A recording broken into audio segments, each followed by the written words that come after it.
अस्सलाम वालेकुम। Welcome to my channel voice over by Aamna Shah. I hope कि आप खुश होंगे।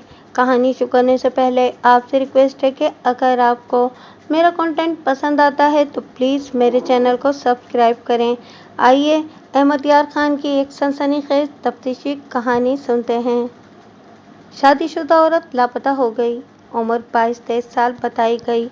हुलिया जो बताया गया उससे पता चला कि खासी खूबसूरत थी। नाम सुंदरी बताया गया और वो हिंदू थी। उसका गांव थाने से तकरीबन 2.5 मील दूर था। रिपोर्ट लिखवाने उसका खामिन और ससुर आए। उन्होंने बताया कि उसकी गोद में 6 माह का बच्चा है जिसे वो साथ ले गई है। कुछ और भी ले गई है? मैंने पूछा। अपने तमाम जेवरात और 2000 रुपया नकद, सुंदरी के ससुर ने कहा। ये रकम एक ट्रंक में थी। वो कह रहे थे कि अगवा हुई है। मैंने इन्हें कहा कि वो अपनी मर्जी से गई है। अगवा हुई होती तो बच्चा, जेवरात और रकम साथ न ले जाती।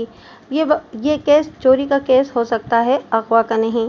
सुंदरी का खामिद भी मेरे सामने बैठा था। उसकी मर्दानगी को चोट पड़ी तो वो भड़क कर बोला, मैं नहीं मान सकता कि वो अपनी मर्जी से गई है। उसे ज़बरदस्ती अगवा किया गया है। इसका मतलब तो ये हुआ कि तुम्हारे घर में डाका पड़ा है। मैंने कहा, और डाकू तुम्हारी बीवी और तुम्हारे बच्चे को उठा के ले गए हैं और सारे जेवरात और 2000 रुपया भी ट्रंकों में से निकाल के ले गए हैं। तुम लोग जो रिपोर्ट लिखवाना चाहते हो मैं लिख लूँगा, लेकिन रिपोर्ट गलत हुई तो तुम्हारे खिलाफ कार्रवाई होगी। ये बताओ कि तुम्हें किस वक्त पता चला कि लड़की लापता है? उन्होंने बताया कि उसे गायब हुए 2 दिन गुजर गए हैं। वो 2 दिन खुद ही तलाश करते रहे। सुंदरी का खामिन उस रात किसी दूसरे गांव गया हुआ था। सुंदरी बरामदे में सोई हुई थी। उसका ससुर, सास और इनके 2 छोटे बेटे सहन में सोए हुए थे। सुबह देखा कि सुंदरी बिस्तर में नहीं थी और बच्चा भी नहीं था। गांव से कोई 1.25 मील दूर एक नदी थी। सुंदरी सहेलियों के साथ सुबह मुँह अंधेरे नदी पर नहाने जाया करती थी, लेकिन बच्चे को कभी साथ नहीं ले गई थी। फिर भी इन लोगों ने नदी पर जाकर देखा। उसके साथ जो लड़कियां जाया करती थीं उनसे पूछा। सबने बताया कि सुंदरी उनके साथ नहीं गई थी। घर आकर ट्रंक देखे तो पता चला कि सुंदरी का सारा जेवर और 2000 रुपया नकद भी उसके साथ चला गया है। उन्होंने उसके गांव जाकर उसके वालिदैन से पूछा कि इधर तो नहीं आई। उन्होंने कहा कि वो चोरी छुपे तो कभी नहीं आई। वो लोग कैसे हैं? मैंने पूछा। बहुत अच्छे भी नहीं और बुरे भी नहीं, सुंदरी के ससुर ने जवाब दिया। मैं ये मालूम करना चाहता हूँ कि तुम्हें इन पर ऐसा शक है कि लड़की जेवर और रकम चोरी करके अपने घर ले गई हो और वो माल हजम कर गए हों? मैं ऐसा शक नहीं करूँगा, ससुर ने जवाब दिया, लेकिन जेवर और पैसा इंसान का धर्म बर्बाद कर देता है। लड़की पहले भी कभी बताए बगैर अपने घर गई थी? ऐसा करती तो मैं उसकी टांगें तोड़ देता, सुंदरी के खामिद ने कहा। तुम लोग क्या काम करते हो? हमारा जमींदारा है, ससुर ने जवाब दिया। ज़मीनें मेरे इस लड़के के सुपुर्द हैं और मैं साहूकारा भी करता हूँ। किसी ऐसे आदमी को तुमने कर्ज दे रखा है जो तुम्हें तंग करता हो? मैंने पूछा। या जिसे तुम तंग करते हो? मैं हिसाब किताब साफ रखता हूँ, उसने जवाब दिया। न मैं किसी को तंग करता हूँ, न कोई मुझे परेशान करता है। मैंने ये सवाल कुछ सोचकर पूछा था। सूद पर कर्ज देने वाले साहूकार अनपढ़ देहातियों की ज़मीनें गिरवी रख लिया करते थे। फिर हिसाब किताब में ऐसी हेरा फेरी करते थे कि कर्ज लेने वाला सूद ही दे देकर कंगाल हो जाता और असल जर ज्यों का त्यों बाकी रहता था। कुछ अरसे बाद साहूकार गिरवी ही रखी हुई ज़मीन का मालिक बन जाता था। मेरा ख्याल था कि साहूकार ने किसी देहाती की ज़मीन कर्ज के सिलसिले में दबा ली होगी और उसने इंतकामन उसकी बहू को बच्चे समेत अगवा कर लिया और ट्रंकों से जेवरात और नकदी भी ले गया। ये काम अकेले आदमी का नहीं था, उसके साथ 3-4 आदमी ज़रूर होंगे, लेकिन ये मुझे मुमकिन नज़र नहीं आ रहा था। ऐसा कमाल तो उस्ताद डाकू भी नहीं दिखा सकते। मुझे हर इम्कान पर गौर करना था। बहू बेटी के अगवा या गुमशुदगी की रिपोर्ट में लोग पुलिस के लिए ये दुश्वारियां पैदा कर दिया करते हैं कि 2-3 दिन खुद तलाश करते रहते हैं। इन्हें उम्मीद होती है कि लड़की दर पर्दा मिल जाएगी और सारे ख़ानदान की रुसवाई नहीं होगी। वो हर तरफ से मायूस होकर पुलिस के पास आते हैं। इस अरसे में लड़की का खुरा खोज मिट चुका होता है और लड़की बहुत दूर निकल जाती है या मुकम्मल तौर पर छुपा ली जाती है। मेरे लिए यही दुश्वारी इन लोगों ने पैदा कर दी थी। मुझे यही नज़र आ रहा था कि लड़की अपने किसी आशना के साथ चली गई है। अपनी मर्जी से चले जाने की वजह सिर्फ ये होती है कि वो खाविंद से मुतमईन नहीं होती। मैंने भाग जाने वाली बीवियों को और उनके खाविंदों को देखा है। ऐसी बीवियां खूबसूरत और खाविंद भद्दे और बदसूरत, मरियल और दायमी मरीज या बूढ़े होते हैं। लेकिन इस वारदात में मुझे ये वजह नजर नहीं आ रही थी। सुंदरी का खाविंद गठा हुआ जवान था, शक्लो सूरत अच्छी थी। सवाल ही पैदा नहीं होता था कि कोई औरत इस आदमी से मुतमईन न हो। मैंने उसके बाप को दफ्तर से निकालकर इसके खाविंद से बात की। तुम्हें किस पर शक है? मुझे किसी पर शक होता तो वो जिंदा न होता, उसने जवाब दिया। क्या आप मुझसे ये पूछना चाहते हैं कि उसका दिल किसी और के साथ था और वो उसके साथ चली गई है? मैं तुमसे ये पूछना चाहता हूँ कि तुमने कभी कोई ऐसी बात सुनी थी कि तुम्हारी बीवी शादी से पहले या बाद में किसी से मिलती मिलाती थी, या इसके चाल चलन के मुतालिक कोई बात मशहूर हुई? उसके चेहरे का रंग बदल गया और वो चुप रहा। मैंने अपना सवाल वाज़े करने के लिए कहा, बाज़ झूठे बहतान मशहूर हो जाते हैं, ये दुश्मनों का काम होता है। झूठे बहतान ऐसे आदमी भी लगाते हैं जिनकी बुरी नज़र लड़की पर होती है, लेकिन लड़की इन्हें धुतकार देती है। उसे बदनाम करने के लिए उसके चाल चलन के खिलाफ झूठी बातें मशहूर कर दी जाती हैं। कोई ऐसी जुर्रत नहीं कर सकता कि मेरी बीवी के खिलाफ ऊंची सांस भी ले, उसने बड़े रौब से कहा। गौर से सुनो मेरे राजपूत दोस्त, मैंने कहा, मैं तुम्हें बता चुका हूँ कि तुम्हारी बीवी अपनी मर्जी से गई है, वो तुम्हें पसंद नहीं करती थी। औरत की क्या मजाल कि वो खाविंद को पसंद न करे, उसने राजपूतों के रौब बल्कि अताब से कहा। बीवी पाँव की जूती के बराबर होती है।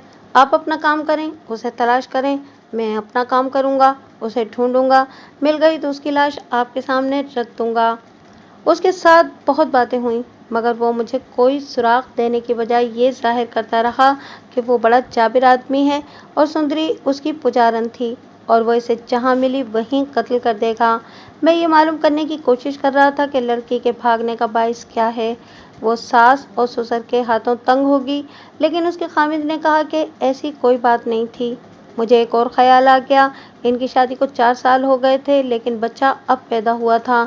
नॉर्मल जिस्मानी हालत में बच्चा दूसरे साल पैदा होना चाहिए था। मैंने उससे बच्चा इतनी देर से पैदा होने की वजह पूछी तो उसने दबी दबी आवाज़ में कहा, ये परमात्मा से पूछें। मैं कागजी कार्रवाई मुकम्मल करके बाप बेटे के साथ उनके घर चला गया। वो जगह देखी जहाँ सुंदरी रात को सोई थी।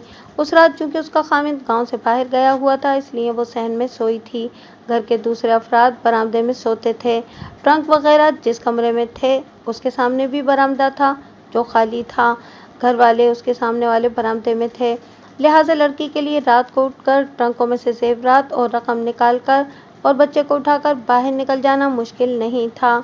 सहन की दीवार ऊंची थी, लेकिन पेशावर मुजरिमों के लिए इस दीवार को फांदना कोई मुश्किल नहीं था। ये मुमकिन था कि बाहर से डाकू आए, लड़की को कुछ सुंघा कर या इसके मुंह में कपड़ा ठूंसकर उठा लिया, और किसी घर के भेदी की रहनुमाई में उन्होंने वही 2 ट्रंक खोले जिनमें से एक में जेवरात और दूसरे में नकदी थी। वो बच्चे को भी साथ ले गए। ये इंतकामी कार्रवाई हो सकती थी। इंतकाम की वजूहात कई एक हो सकती थी। एक ये जो मैं पहले बयान कर चुका हूँ कि सुंदरी के ससुर ने किसी को सूदी कर्जा देकर उसके साथ धोखा किया होगा। दूसरी वजह ये कि सुंदरी के खामिद ने किसी की बहू बेटी को अपनी जवां मर्दी और गांव में अपनी ऊंची हैसियत के नशे में बेआबरू किया होगा। सुंदरी ने किसी नामी गिरामी कुंडे बदमाश का दिल तोड़ा होगा। इनके अलावा कुछ और वजूहात भी हो सकती थीं। मुझे सुंदरी के ससुर का बही खाता भी देखना था कि उसने किस किस को कर्ज दे रखा है। फिर ये देखना था कि इनमें से कौन सा आदमी इतना बड़ा जुर्म करने की अहलियत रखता है। मैंने मकान को अंदर बाहर से अच्छी तरह देख लिया, लेकिन अब कोई सुराग नहीं मिल सकता था। लड़की की गुमशुदगी का 3रा दिन था। मैंने उसकी सास को अलग बिठा लिया। औरत के दिल की बात को औरत ही जान सकती है। कई राज जो मर्दों से छुपे रहते हैं औरतों को मालूम हो जाते हैं। मैंने उसकी सास के दिल पर कब्जा करने के लिए कहा कि तुम्हारी बहू बड़ी बदमाश निकली, तुम्हें इतना बड़ा धोखा दे गई है। मुझे तवक्को थी कि सास अपनी बहू के खिलाफ बात सुनकर खुश होगी। ये तो हमारे यहाँ का रिवाज है। ना जी, सास ने ये कहकर मुझे परेशान कर दिया। वो तो बड़ी भागवान थी और उसके आंसू बहने लगे। उसके चाल चलन के खिलाफ कभी कोई बात तुम्हारे कानों तक पहुंची थी? वो तो बाहर ही नहीं निकलती थी, उसने जवाब दिया। कभी कोई बात नहीं सुनी थी, हर कोई उसकी तारीफ करता था। मैं तो ये समझती हूँ कि मेरी सगी बेटी मर गई है। मियाँ बीवी आपस में खुश थे, खुशी नजर आते थे। उसने कहा, मेरा बेटा जरा उखड़ तबीयत का है, अपने रोब में रहता है। सुंदरी पर हाथ भी उठा देता था और मैं उसे रोकती थी कि ऐसी भागवान लड़की पर हाथ ना उठाया करे। आमतौर पर तुम्हारा बेटा उसे क्यों मारता पीटता था, ये तो कभी मुझे भी पता नहीं चला, उसने जवाब दिया। मैं सुंदरी से भी कहा करती थी कि मेरा बेटा जानवर है, इसकी मर्जी के खिलाफ कोई बात न किया करो। ये मेरे लिए बड़ा अच्छा इशारा था। मार पिटाई की कोई ऐसी वजह होगी जिससे सुंदरी की सास को बेखबर रखा गया था। लड़की का चाल चलन सिर्फ इसलिए काबिल तारीफ नहीं कहा जा सकता था कि वो कभी बाहर नहीं निकली थी। खराब चाल चलन वाली लड़कियां बाहर तो नहीं घूमती फिरती रहती। मुझे सुंदरी के ससुर ने बताया था कि वो लड़कियों के साथ सुबह सवेरे नदी पर नहाने जाती है। वो अपने माँ बाप के घर भी जाती होगी। वो अगर किसी के साथ गई है तो वो आदमी उसके अपने गांव का या ससुराल के गांव का हो सकता था। अब नाकाबंदी बेकार थी। वो मेरे ख्याल के मुताबिक दूर निकल गई थी। उसके दिल में अगर अपने खामिद की नफरत थी तो उसकी मुझे एक ही वजह नजर आती थी कि उसका खामिद उसे मारता पीटता था। मैं दूसरी वजह मालूम करना चाहता था। मेरे जहन में ये था कि सुंदरी का पहला बच्चा शादी के 5वें साल के आगाज में हुआ है। मैंने सास के साथ इस सिलसिले में ऐसे अंदाज से बातें की जैसे मेरा उनके साथ कोई ताल्लुक ना हो। ये उजड़ देहातन ये बताने से कासिर थी कि बच्चा इतनी देर से क्यों पैदा हुआ। इस सिलसिले में बातें करते हुए मुझे महसूस हुआ कि मैं बेवकूफ़ आदमी हूँ जो एक बेकार मौजू पर एक जाहिल औरत के साथ बातें कर रहा हूँ। मैंने ये मौजू ही बदल दिया। इससे मुझे और कुछ तो हासिल ना हुआ, अलबत्ता एक नई बात मालूम हुई। सुंदरी जिस नदी पर नहाने जाया करती थी उसके पार एक बहुत पुराना मंदिर था जो खंडर तो नहीं बना था लेकिन ये इबादत के लिए इस्तेमाल नहीं होता था। सुंदरी की सास ने बताया कि वहाँ कुछ अरसे से एक तारिकुद्दुनिया पंडित आया हुआ है जिसके साथ 3-4 पंडित और साधु भी हैं। ये पंडित हर मर्ज की दवा के लिए मशहूर हो गया था। वो मुसलमानों के पीरों की तरह मुरादें भी सुनता और बे औलाद औरतों को औलाद भी देता था। सास ने सुंदरी से कहा था कि वो इस मंदिर में जाया करे और पंडित से कहे कि औलाद दे। सुंदरी 1.5 साल से वहां जा रही थी। उसकी सास के कहने के मुताबिक सुंदरी सुबह सवेरे नदी पर जाती थी तो तीसरी चौथी सुबह मंदिर में भी जाती थी। क्या तुम ये समझती हो कि उसे बच्चा पंडित की दुआ से मिला है? मैं तो यही समझती हूँ, सास ने जवाब दिया। क्या तुम्हारे बेटे को मालूम था कि सुंदरी पुराने मंदिर में औलाद के लिए जाती है? मालूम होगा, उसने जवाब दिया। मंदिर में जाना कोई पाप तो नहीं। मैं पंडितों की करतूतों से अच्छी तरह वाकिफ था और मुझे मालूम था कि मंदिरों के अंधेरे कमरों में क्या होता है। ये मंदिर हमारे पीरों के हुजरों से मिलते जुलते हैं। मुझे ये भी मालूम है कि पंडित, साधु और पीर की दुआओं से बे औलाद औरतों के हाथ जो बच्चे पैदा होते हैं इनके बाप कौन होते हैं। ये पंडित और पीर औलाद पैदा ना कर सकने वाले खामिंदों की इज्जत को रख लेते हैं। इस मामले में पीर और पंडित एक ही मिट्टी के बने हुए नजर आते हैं। किसी बे औलाद खामिंद के यहाँ बच्चा पैदा होता है तो वो अपने आप को फरेब दे लेता है कि ये बच्चा उसी का है। मैंने अपने जहन में नोट कर लिया कि सुंदरी की गुमशुदगी का और पुराने मंदिर के तारिकुद्दुनिया पंडित का कोई ताल्लुक हो सकता है। गांव का नंबरदार, सीलदार और सफ़ेदपोश मेरे साथ थे। मैंने इन्हें कहा कि उन लड़कियों को बुला लाएं जो सुंदरी के साथ नदी पर नहाने जाया करती थीं। थोड़ी देर बाद 3 लड़कियां लाई गईं। मैंने हर एक लड़की से अलग अलग पूछगछ की, इनसे इन सवालों के जवाब लिए कि सुंदरी अपने खामिद के साथ खुश थी या नहीं, क्या वो नदी पर किसी से मिलती थी, क्या पंडित उस पर ज़्यादा मेहरबान था या वो किसी और को चाहती थी। देहात की 9 लड़कियों के मुंह से राज की बात निकलवाना आसान नहीं होता। वो पुलिस से डरती भी हैं और इनमें झिझक भी होती है। मैंने अपने अंदाजों से हर लड़की के दिल से पुलिस का खौफ निकाला और इन्हें खुलकर बात करने के लिए तैयार किया।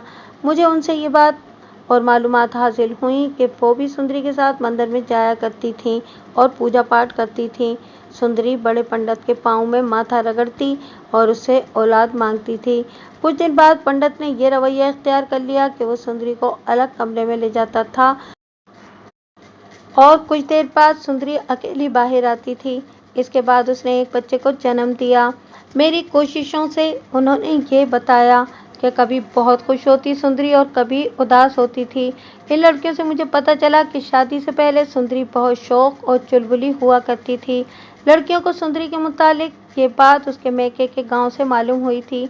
शादी के इब्तिदाई 1-2 महीने वो ससुराल में भी शौक और चुलबुली रही। इसके बाद वो चुपचाप रहने लगी। मेरे पूछने पर लड़कियों ने बताया कि मंदिर में दूसरे गांव की भी औरतें आती हैं और मर्द भी वहां जाते हैं, लेकिन इन मर्दों और औरतों की तादाद इतनी नहीं होती जितनी गांव के मंदिर में जाती है।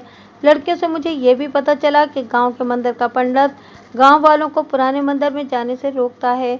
इनमें से किसी भी लड़की को मालूम नहीं था कि सुंदरी किसी और को चाहती है या नहीं। इन्हें ये मालूम था कि अपने खामिद से वो नाला थी। वो सहेलियों के सामने अपना रोना रोती थी। उन्हें बताया करती थी कि उसका खामिद हैवान है, उसके दिल में प्यार नहीं, वो उससे कोई प्यार नहीं करता, जरा सी बात पर उसे डांटता और पिटाई भी कर देता है। सुंदरी बच्चे की नहीं प्यार की तलबगार थी। अक्सर कहा करती थी कि वो प्यार कैसा होता है जिसकी लोग कहानियां सुनाया करते हैं। वो जब किसी शादीशुदा औरत की ज़बान से सुना करती कि उसका खामिद उसके साथ दिली मोहब्बत करता है तो वो उदास हो जाया करती थी। मुख्तसर ये कि इन लड़कियों से मुझे पता चला कि सुंदरी प्यार की प्यासी थी, मगर उसका खामिद हैवान नहीं बल्कि वहशी था। सुंदरी उससे न रूहानी तौर पर मुतमईन थी और न ही किसी और तरीके से। मेरा मसला ये था कि वो कौन था जिससे उसे इत्मीनान हासिल हो गया और वो खामिद को छोड़कर उसके साथ चली गई। लड़कियों को मैंने बहुत कुरेदा। उन्हें यकीन था कि इस गांव में कोई ऐसा आदमी नहीं था जिसके साथ सुंदरी की दर पर दर राखो रस्म होती। मैंने गांव के नंबरदार वगैरह से मालूम कर लिया था कि गांव से कोई आदमी गैर हाजिर नहीं और इतने बड़े जमींदार और साहूकार की इज्जत पर हाथ डालने की किसी में जुर्रत भी नहीं। इन लड़कियों में एक खासी ज़हीन और होशियार थी। उसकी शादी हुए 2 साल गुजर गए थे। पुख्ता बातें करती थी। उसने मुझे ज़्यादा बातें बताई थीं और साफ पता चलता था कि वो मेरे साथ ताउन कर रही है। मैंने उसे कहा कि वो ज़हन पर जोर देकर सोचे और मुझे बताए कि उसे कभी शक हुआ है कि सुंदरी मंदिर में जब पंडित के कमरे में जाती थी तो वहाँ पंडित के अलावा कोई और आदमी भी होता था। 2 मरतबा मुझे ऐसा शक हुआ है, उसने जवाब दिया। हम मंदिर से बाहर आ गई थी। सुंदरी को पंडित ले गया था। वो बाहर आई तो मैंने दूसरी तरफ से एक आदमी को मंदिर से निकलते देखा। उस तरफ से न कोई अंदर जाता न बाहर आता था। वो आदमी किस तरफ चला जाता था? मैंने पूछा। तुम्हारे गांव की तरफ आता था? नहीं, उसने जवाब दिया। उसका मुंह सर कपड़े में लिपटा हुआ होता था और दरख्तों के एक झुंड में एक घोड़ा खड़ा होता था। वो इस घोड़े पर सवार होकर कहीं गायब हो जाता था। जहन पर जरा और जोर दो, मैंने कहा। वो जब घोड़े पर सवार होकर जाता था तो क्या सुंदरी उसे जाते हुए देखा करती थी? लड़की के माथे पर शिकन पैदा हुई और उसकी आंखें सिकुड़ गईं। वो ज़हन पर जोर दे रही थी। मैंने उसके चेहरे पर तब्दीली देखी। उसके होंठों पर तबस्सुम आया और गायब हो गया। जी हाँ, उसने जवाब दिया। मैंने कभी गौर नहीं किया था, अब याद आता है कि मैंने दोनों मर्तबा देखा। सुंदरी ने रुककर और घूमकर उसे देखा था। ये था मेरा मुजरिम। लेकिन वो कौन था? ये था मेरा मसला। इस दौरान मुझे चौकीदार ने आकर बताया कि बड़ा पंडित पुराने मंदिर में मौजूद है। मैंने जब लड़कियों से मालूम कर लिया था कि सुंदरी बड़े पंडित के साथ अलग कमरे में चली जाया करती थी, उस वक्त मैंने चौकीदार को बुलाकर कहा था कि वो देखा है कि बड़ा पंडित मंदिर में मौजूद है या नहीं। मुझे शक हो गया था कि लड़की को पंडित ले गया है और बच्चे को इसलिए साथ ले जाया गया है कि बच्चा सुंदरी के खामिद का नहीं पंडित का था। पंडित को मंदिर से गायब हो जाना चाहिए था, मगर वो वहाँ मौजूद था। मुझे इस पंडित को शामिल तफ्तीश करना था, मगर वो पंडित था और मैं मुसलमान। अगर मैं पुराने मंदिर पर छापा मारता तो हिंदू इसे अपने मंदिर और मजहब की तौहीन समझते। यह हमारे लिए एक मजबूरी होती थी, लेकिन मैं अपनी तफ्तीश को नामुकम्मल नहीं रख सकता था। मेरे लिए मुश्किल यही थी कि मेरे ऊपर अंग्रेज डीएसपी और एसपी थे। रोज़मर्रा कारगुजारी इन्हीं को भेजी जाती थी। ये मुश्किल थानेदारों के लिए सहूलत भी थी। अंग्रेज अफसर हमारा तहफ़्फ़ुज़ और हर तरह ताउन करते थे। मंदिर पर छापा मारने के सिलसिले में मुझे अंग्रेज अफसरों के तहफ़्फ़ुज़ की ज़रूरत थी, लेकिन मेरे लिए एक और रास्ता साफ हो चुका था। मुझे बताया गया था कि गांव का पंडित लोगों को पुराने मंदिर में जाने से रोकता है। ये पंडित मेरे काम आ सकता था। आपको मालूम होगा کہ मस्जिदों के इमाम भी एक दूसरे के दुश्मन होते हैं। ये कारोबारी रकाबत होती है। एक महल्ले की 2 मस्जिदों के इमाम इस कोशिश में लगे रहते हैं कि ज़्यादातर नमाजी उसी की मस्जिद में आएं। इनकी इस आदत की बदौलत इन्हें एक दूसरे के खिलाफ इस्तेमाल किया जा सकता है। यही हालत पंडितों की होती है। मैं गांव के पंडित के पास चला गया। उसे कहा कि गांव की जो लड़की लापता हो गई है वो पुराने मंदिर में जाया करती थी और मुझे शक है कि इस मंदिर से लड़की का सुराग मिल जाएगा।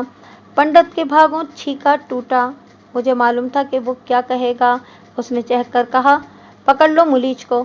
मैं इसीलिए लोगों को इस मंदिर में जाने से रोकता रहता हूँ। मगर ये मंदिर और एक पंडित का मामला है, मैंने कहा, और मैं मुसलमान हूँ। अगर मैंने मंदिर पर छापा मारा तो यहाँ के हिंदू मेरे पीछे पड़ जाएंगे। इसका नतीजा ये होगा कि एक मुजरिम मजहब के पर्दे में बेधड़क जुर्म करता रहेगा। मैं इसकी जिम्मेदारी लेता हूँ। पंडित ने मुझे तसल्ली दी। वो पुराना मंदिर इबादत के लिए नहीं, वहाँ जो पंडित आन बैठा है वो मुझे कोई नौसरबाज नजर आता है। वो पंडित है ही नहीं, कोई सन्यासी है। दवाइयाँ देते देते उसने अपने चेलों के जरिए मशहूर कर दिया है कि वो मुरादें पूरी करता और औलाद देता है। लोग चूंकि इन बातों को सच मानते हैं इसलिए उसके पास जाने लगे हैं। मैंने सुना है कि उसने वहाँ मूर्तियाँ वगैरह रखकर मंदिर को इबादतगाह बना दिया है। मगर लोग वहाँ इबादत के लिए नहीं बल्कि मुरादें पूरी कराने और दवाइयाँ लेने जाते हैं। औरतें ज़्यादा जाती हैं। मुझे मालूम है कि वहाँ क्या होता है। आप निडर होकर वहाँ जाएं और इस पंडित और इसके चेलों को पकड़ें। मुझे मालूम था कि इस पंडित का अपना किरदार क्या है। मैंने इसे खूब हवा दी। उसके जवाब में उसने मेरी हौसला अफजाई की। मैंने उसे कहा कि इधर उधर के हिंदू मेरे खिलाफ गड़बड़ करें तो वो इन्हें संभाल ले। मैं सिर्फ इसी का मोहताज नहीं था। मैंने पुराने मंदिर के इर्द गिर्द देहाती कपड़ों में 2 कांस्टेबल पंडित पर नजर रखने के लिए मुकर्रर कर दिए और थाने में जाकर डीएसपी के साथ टेलीफोन पर बात की। उसे बताया कि मैं एक ऐसे मंदिर पर छापा मारने जा रहा हूँ जहाँ इबादत नहीं होती और वहाँ सन्यासी किस्म का कोई पंडित ठहरा हुआ है। मैंने उसे इख्तिसार से बताया कि वारदात क्या है और इस वक्त तक की तफ्तीश में मुझे क्या कुछ मालूम हुआ है। उसने मुझे कुछ हिदायत दी और मेरी हौसला अफजाई भी की। नंबरदार, सीलदार और सफ़ेद पोश के अलावा गांव के 2 हिंदू मोअज़्ज़िज़ आदमी मेरे साथ थाने में थे। मैंने इन्हें बताया कि मैं आज रात पुराने मंदिर में जा रहा हूँ और वो सब मेरे साथ होंगे। उन्होंने पंडित की तरह मेरी हौसला अफजाई ना की बल्कि बुरा भी ना मनाया। इनकी भी बहू बेटियां पुराने मंदिर के पंडित के पास जाया करती थीं। मैं दिल में खुदा से दुआएं मांग रहा था कि मंदिर से मुझे कुछ सुराग मिल जाए, वरना हिंदुओं के सामने अपनी बेइज्जती का अंदेशा था। मैं दिन भर का थका हुआ था। रात गहरी हो गई थी लेकिन पुराने मंदिर में इसी वक्त जाना ज़रूरी था। गांव में इसके मोतक़िद मौजूद थे। मैंने जिन 3 लड़कियों से पूछगछ की थी वो या इनके वालिदैन पुराने मंदिर के पंडित को बता सकते थे कि मैं इसके मुतालिक मालूमात हासिल करता रहा हूँ। खतरा था कि पंडित हाथ से निकल जाएगा। मैंने मंदिर पर नज़र रखने के लिए 2 बगैर वर्दी कांस्टेबल भेज रखे थे। मैं अंधेरे में नदी के किनारे पहुंचा। मेरे साथ नंबरदार वगैरह और गांव में 2 मुअज़्ज़िज़ आदमी थे। मैं घोड़े पर सवार था। अंधेरे में मुझे नदी के पार दरख्तों में से मंदिर का उभरा हुआ मखरूती मीनार नजर आ रहा था जो मुझे पुरस्कार लग रहा था। मैंने बड़े बड़े खौफनाक मंजर देखे हैं। डाकुओं से मुकाबला हुआ है। रातों को ऐसे जंगलों से गुजरा हूँ जिनमें दरिंदे भी थे और खतरनाक डाकू भी। लेकिन उस रात इस सदियों पुराने मंदिर को देखकर मुझ पर ऐसा तासुर तारी हो गया जैसे मैं जिनों और परियों के मस्कन में जा रहा हूँ। कभी दिल पर ऐसा बोझ आ पड़ता जैसे मैं किसी हादसे का शिकार होने वाला हूँ। नाकामी का खौफ मुझे और ज़्यादा परेशान कर रहा था। मैंने घोड़ा नदी में डाल दिया। दूसरे लोग भी नदी में उतर गए। नदी गहरी नहीं थी, दरमियान में पानी घुटनों को छूता था। मौसम गर्म था इसलिए नदी में गुजरते किसी को तकलीफ ना हुई। पार जाकर मैं घोड़े से उतरा। घोड़ा अपने आदमियों के हवाले करके सबसे कहा कि वो फैलकर मंदिर के इर्द गिर्द करीब चले जाएं। मैं अकेला आगे गया। मंदिर के अंदर रोशनी का गुमान होता था। मुझे अपना एक कांस्टेबल मिला। उसने बताया कि पंडित को बाहर जाते नहीं देखा गया। कांस्टेबल को साथ लेकर मैं मंदिर के करीब चला गया। ये मेरा इलाका था। मैंने ये मंदिर बाहर से देख रखा था, उसके अंदर कभी गया नहीं था। ये एक ऊंचे चबूतरे पर तामीर किया गया था। चबूतरा वसी और ईस था। इसकी 5-6 सीढ़ियां थीं।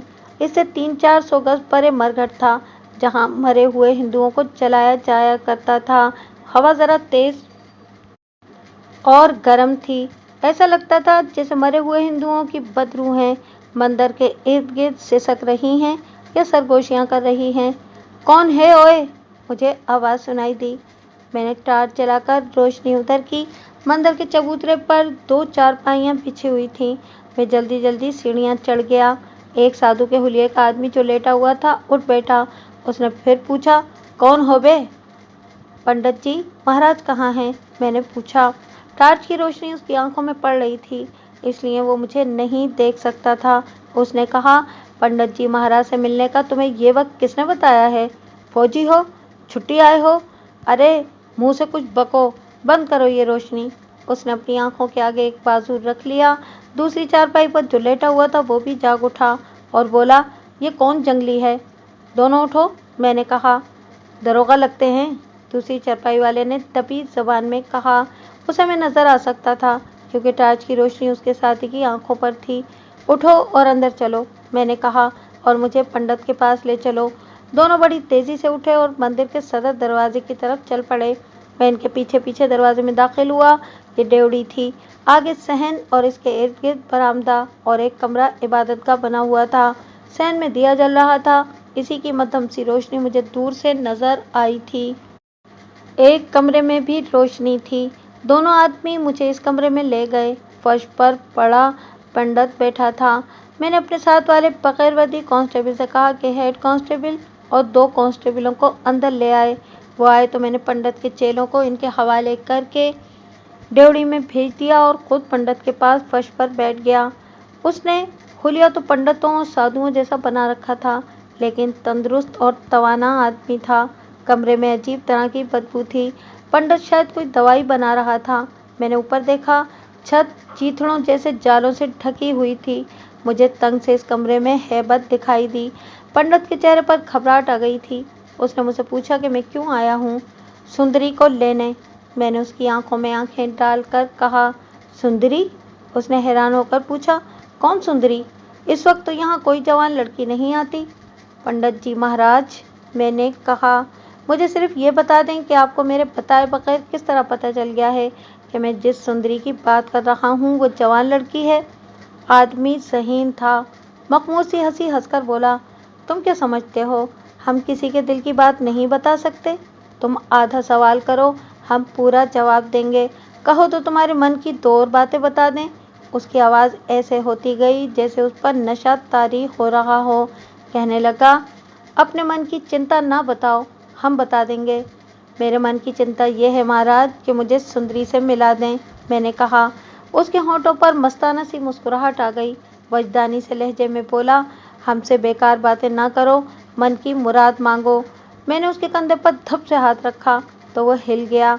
मैंने कहा, होश में आओ पंडित, तुमने मुझे देख लिया है, मैं कौन हूँ, और तुम जान गए हो कि मैं यहाँ क्यों आया हूँ। लड़की मेरे हवाले कर दो, मैं रात के अंधेरे में तुम्हारे जुर्म पर पर्दा डाल दूंगा। मैं किसी सुंदरी को नहीं जानता, उसने बदले हुए लहजे में कहा। मैं उन लड़कियों को बुला लूंगा जिनके साथ सुंदरी यहाँ आया करती थी, मैंने कहा, और तुम उसे अलग कमरे में ले जाया करते थे। मैंने आगे होकर राजदारी से पूछा, उसके बच्चे के बाप तुम हो ना? उसके चेहरे का रंग बदलने लगा, लेकिन वो बचने की कोशिश कर रहा था। क्यों अपना वक्त ज़ाया करते हो? उसने कहा, सारे मंदिर में घूम जाओ, जाओ देख आओ, यहाँ तुम्हें कोई सुंदरी नहीं मिलेगी। तुम मुसलमान हो, मंदिर की तौहीन कर रहे हो। तुम ये समझ कर आए हो कि हमने यहाँ लोगों की लड़कियों को छुपा कर रखा हुआ है।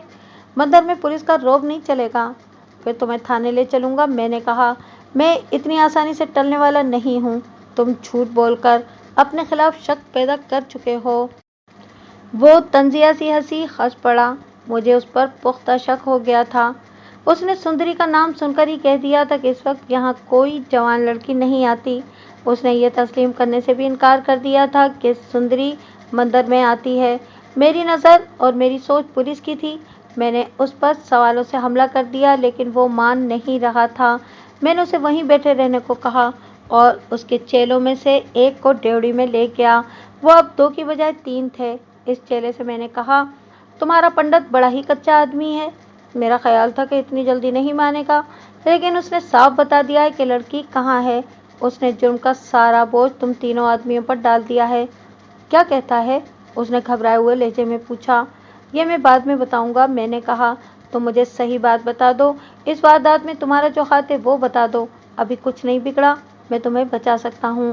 اگر مجھے چکر دینے کی کوشش کرو گے تو کامیاب نہیں ہو سکو گے اور میرے ہاتھوں بہت نقصان اٹھاؤ گے۔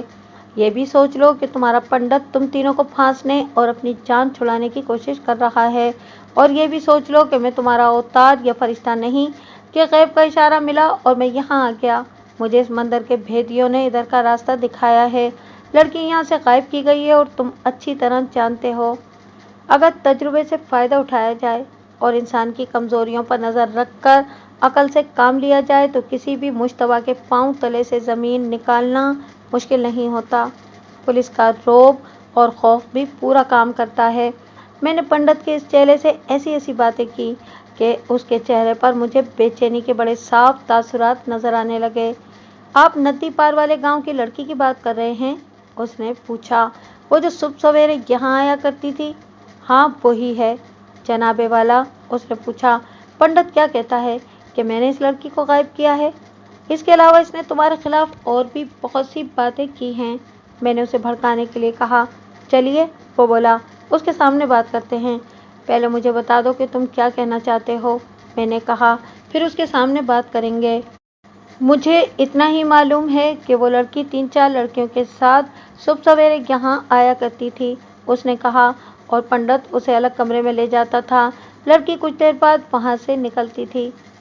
پنڈت تمہارا گہرا دوست ہے، میں نے کہا۔ تمہیں یہ بھی معلوم ہوگا کہ پنڈت اسے اس کمرے میں کیوں لے جاتا تھا۔ تم نے پنڈت سے ضرور کہا ہوگا کہ کبھی تمہیں بھی اس لڑکی کے ساتھ الگ کمرے میں لے جائے۔ مجھے ہر ایک بات بتاؤ، ورنہ ایسے پھنسو گے کہ 10 سال کے لیے اندر ہو جاؤ گے۔ کہا تھا حضور، اس نے کہا، آپ نے مجھے بچانے کا وعدہ کیا ہے تو میں آپ سے کچھ بھی نہیں چھپاؤں گا۔ میں نے پنڈت سے کہا تھا کہ وہ مجھے بھی ساتھ لے کے جائے، اکیلے اکیلے نہ جائے۔ اس نے کہا تھا کہ چل کر دیکھ لینا، یہ کسی اور کا مال ہے۔ میں نے پوچھا کہ وہ کون ہے؟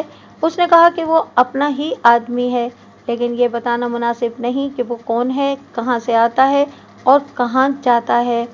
میں نے اس سے بہت پوچھا کہ کچھ تو بتا دے، لیکن اس نے نہیں بتایا۔ میں نے ایک بار دیکھا، لڑکی پنڈت کے ساتھ کمرے میں گئی، لیکن پنڈت کو میں نے ایک اور کمرے میں تنہا دیکھا۔ تھوڑی دیر بعد لڑکی اس کے کمرے سے نکلی۔ میں مندر کے پچھواڑے چلا گیا۔ اندر سے ایک آدمی نکلا جس کا منہ اور سر چادر سے لپٹا ہوا تھا۔ وہ چلا گیا اور درختوں کی اوٹ میں غائب ہو گیا۔ پھر میں نے اسے گھوڑے پر سوار دیکھا اور وہ غائب ہو گیا۔ تم نے اس آدمی کو ایک ہی بار دیکھا تھا؟ کئی بار، اس نے جواب دیا۔ 10-15 دنوں بعد آتا تھا۔ ہم یہاں 3 آدمی ہیں۔ تینوں نے پنڈت سے پوچھا تھا کہ یہ آدمی کون ہے؟ پنڈت نے ہمیں نہیں بتایا، کہتا تھا کہ تم لوگوں کو یہاں کسی چیز کی کمی نہیں، میری باتوں میں دخل نہ دیا کرو۔ ہم چپ ہو گئے اور ہم سمجھ گئے کہ یہ آدمی اس لڑکی سے ملنے آتا ہے، اور جب آتا ہے پنڈت لڑکی کو کمرے میں لے جا کر خود ادھر ادھر ہو جاتا ہے۔ 2 روز پہلے لڑکی رات کو یہاں آئی تھی؟ بہت دنوں سے نہیں آئی، اس نے جواب دیا۔ رات کو تو کبھی نہیں آئی۔ میں نے اس پر بہت جرا کی، اسے گھیرنے کی پوری کوشش کی، لیکن صاف پتہ چلتا تھا کہ وہ جو کچھ بتا چکا ہے اس کے سوا کچھ اور اسے معلوم نہیں۔ اسے ہیڈ کانسٹیبل کے حوالے کر کے دوسرے آدمی کو ڈیوڑی میں بلایا کہ کچھ ڈھیٹ نظر آیا۔ میں نے جھک جھک اور دماغ سوزی سے بچنے کے لیے اس کے پہلے ساتھی کو بلا لیا اور اسے کہا کہ اپنے اس دوست سے کہو کہ بیکار قلع بازیاں نہ کھائے، صاف بات کرے۔ پہلے چیلے نے پنڈت کو برا بھلا کہا اور اپنے ساتھی سے کہا کہ وہ جو کچھ جانتا ہے بتا دے۔ چنانچہ وہ جو کچھ جانتا تھا اس نے بتا دیا۔ میں نے ان کے تیسرے ساتھی کو بلا لیا۔ اس نے مجھے پریشان نہ کیا، یہ آدمی پنڈت کے زیادہ قریب معلوم ہوتا تھا۔ اس کا بیان اس کے ساتھیوں کے بیان کی تصدیق تھی۔ اس سے مزید یہ معلوم ہوا کہ سندری نے مندر میں آنا شروع کیا تو چند دنوں کے بعد ایک آدمی جو گھوڑے پر سوار تھا مندر میں آیا۔ اس نے سندری کو دیکھ لیا اور پنڈت کے ساتھ بات کی۔ پنڈت سندری کو الگ کمرے میں لے گیا اور اسے اس آدمی سے ملایا۔ یہ سندری کی گمشدگی سے 1.5 سال پہلے کا واقعہ ہے۔ اس کے بعد سندری اپنی سہیلیوں کے ساتھ ہر صبح ندی پر جاتی رہی۔ ندی پر عورتیں منہ اندھیرے جایا کرتی تھیں تاکہ کوئی مرد نہ دیکھ سکے۔ سندری کا بھی یہی وقت تھا۔ नदी से वो मंदिर में चली जाया करती थी। कभी कभी वो आदमी सुबह की नीम तारीकी में आ जाता और मंदिर के एक कमरे में जा बैठता था। सुंदरी उसके पास चली जाती और पंडित इधर उधर हो जाता था। वो आदमी ज्यादा देर नहीं रुकता था। वो किस उम्र और हुलिये का आदमी है, मैं एक बार भी उसका चेहरा नहीं देख सका। उसने जवाब दिया, उसके सर, चेहरे और कंधों पर स्याह कपड़ा होता है। हाथों से पता चलता है कि जवान आदमी है। कद-बुद आप जैसा है, दराज कद और तवाना। वो घोड़ा मंदिर से थोड़ी दूर दरख्तों और झाड़ियों की ओट में छोड़ आता है। तुमने पंडित से पूछा होगा कि ये कौन है? सिर्फ एक बार पूछा था, उसने जवाब दिया। पंडित ने कहा था कि आज पूछा है, आइंदा न पूछना। अपने काम से काम रखो। क्या तुम्हें मालूम है कि लड़की इस नकाबपोश के साथ चली गई है? मुझे बिल्कुल मालूम नहीं, उसने इल्तिजा के लहजे में कहा। यहाँ सब कुछ उगल दिया है, वहाँ ये भी बता देता। मुझे उसके चले जाने का कोई इल्म नहीं। ये तफ्तीश का इब्तिदाई मरहला था। ये वाज़ेह हो गया था कि लड़की की गुमशुदगी में पंडित ने बड़ा अहम रोल अदा किया है। मुझे इन सब के मुकम्मल बयान अभी लेने थे। इन तीनों का अब सिर्फ हुलिया साधुओं जैसा रह गया था। इनके बोलने का अंदाज और लबो लहजा बिल्कुल वो हो गया था जिससे मैं अच्छी तरह वाकिफ था। ये पेशावर मुजरिमों का अंदाज और लहजा था। मेरे वादों, हौसला अफजाइयों और तसल्लियों से मुतासिर होकर वो अब सरकारी मुखबिरों की तरह बातें करने पर आ गए थे। मुझे अब ये कार्रवाई करनी थी कि गांव के जो लोग बाहर खड़े थे, इनकी मौजूदगी में मुझे मंदिर की तलाशी लेनी थी। मुझे तवक्को थी कि लड़की मंदिर के किसी कमरे में होगी। तलाशी के बाद मुझे पंडित और उसके तीनों साथियों को थाने ले जाना था। मैंने उसके साथियों को अपने साथ आते हुए स्टाफ के हवाले कर दिया और पंडित के कमरे में गया। वहाँ दिया जल रहा था, पंडित नहीं था। मुझे याद आ गया कि मैंने एक खतरनाक गलती की थी। पंडित पर मुझे एक कांस्टेबल का पहरा खड़ा करना चाहिए था, जो मैंने ना किया। मैंने पंडित को आवाज़ें दी, सहन में आके पुकारा। उसकी आवाज़ भी मुझे सुनाई न दी। सब दौड़े आए। मैंने पंडित के एक साथी को मंदिर की तलाशी के लिए साथ लिया। वहाँ बहुत से कमरे थे। ये उस दौर का मंदिर मालूम होता था जब हिंदुस्तान पर हिंदुओं की हुक्मरानी थी। मैं इस सवाल का जवाब नहीं दे सकता कि इस वीराने में इतना बड़ा मंदिर क्यों तामीर किया गया था। पंडित का साथी मुझे उसी कमरे में ले गया जहाँ मैंने पंडित को बैठे देखा था। उसके साथी ने बताया कि वो इस दरवाजे से निकला होगा। मुझे इस तरफ स्याह काली लकड़ी का एक दरवाज़ा नजर आया जो खुला हुआ था। चेले ने दिया उठा लिया। मेरे हाथ में टार्च थी। मैं दूसरे कमरे में गया तो वहाँ 2 चारपाइयाँ बिछी थीं। इन पर बिस्तर बिछे थे। एक तरफ 2 ट्रंक पड़े थे। कुछ और सामान भी था। ये रिहायशी कमरा था। पंडित वहाँ नहीं था। मैंने हेड कांस्टेबल को बुलाकर कहा कि हर जगह पंडित को ढूंढें। मुझे शक हो गया था कि मेरी कोताही से वो निकल गया है। इस कमरे से पंडित का चेला मुझे अगले कमरे में ले गया। यह बिल्कुल तारीक और वीरान था।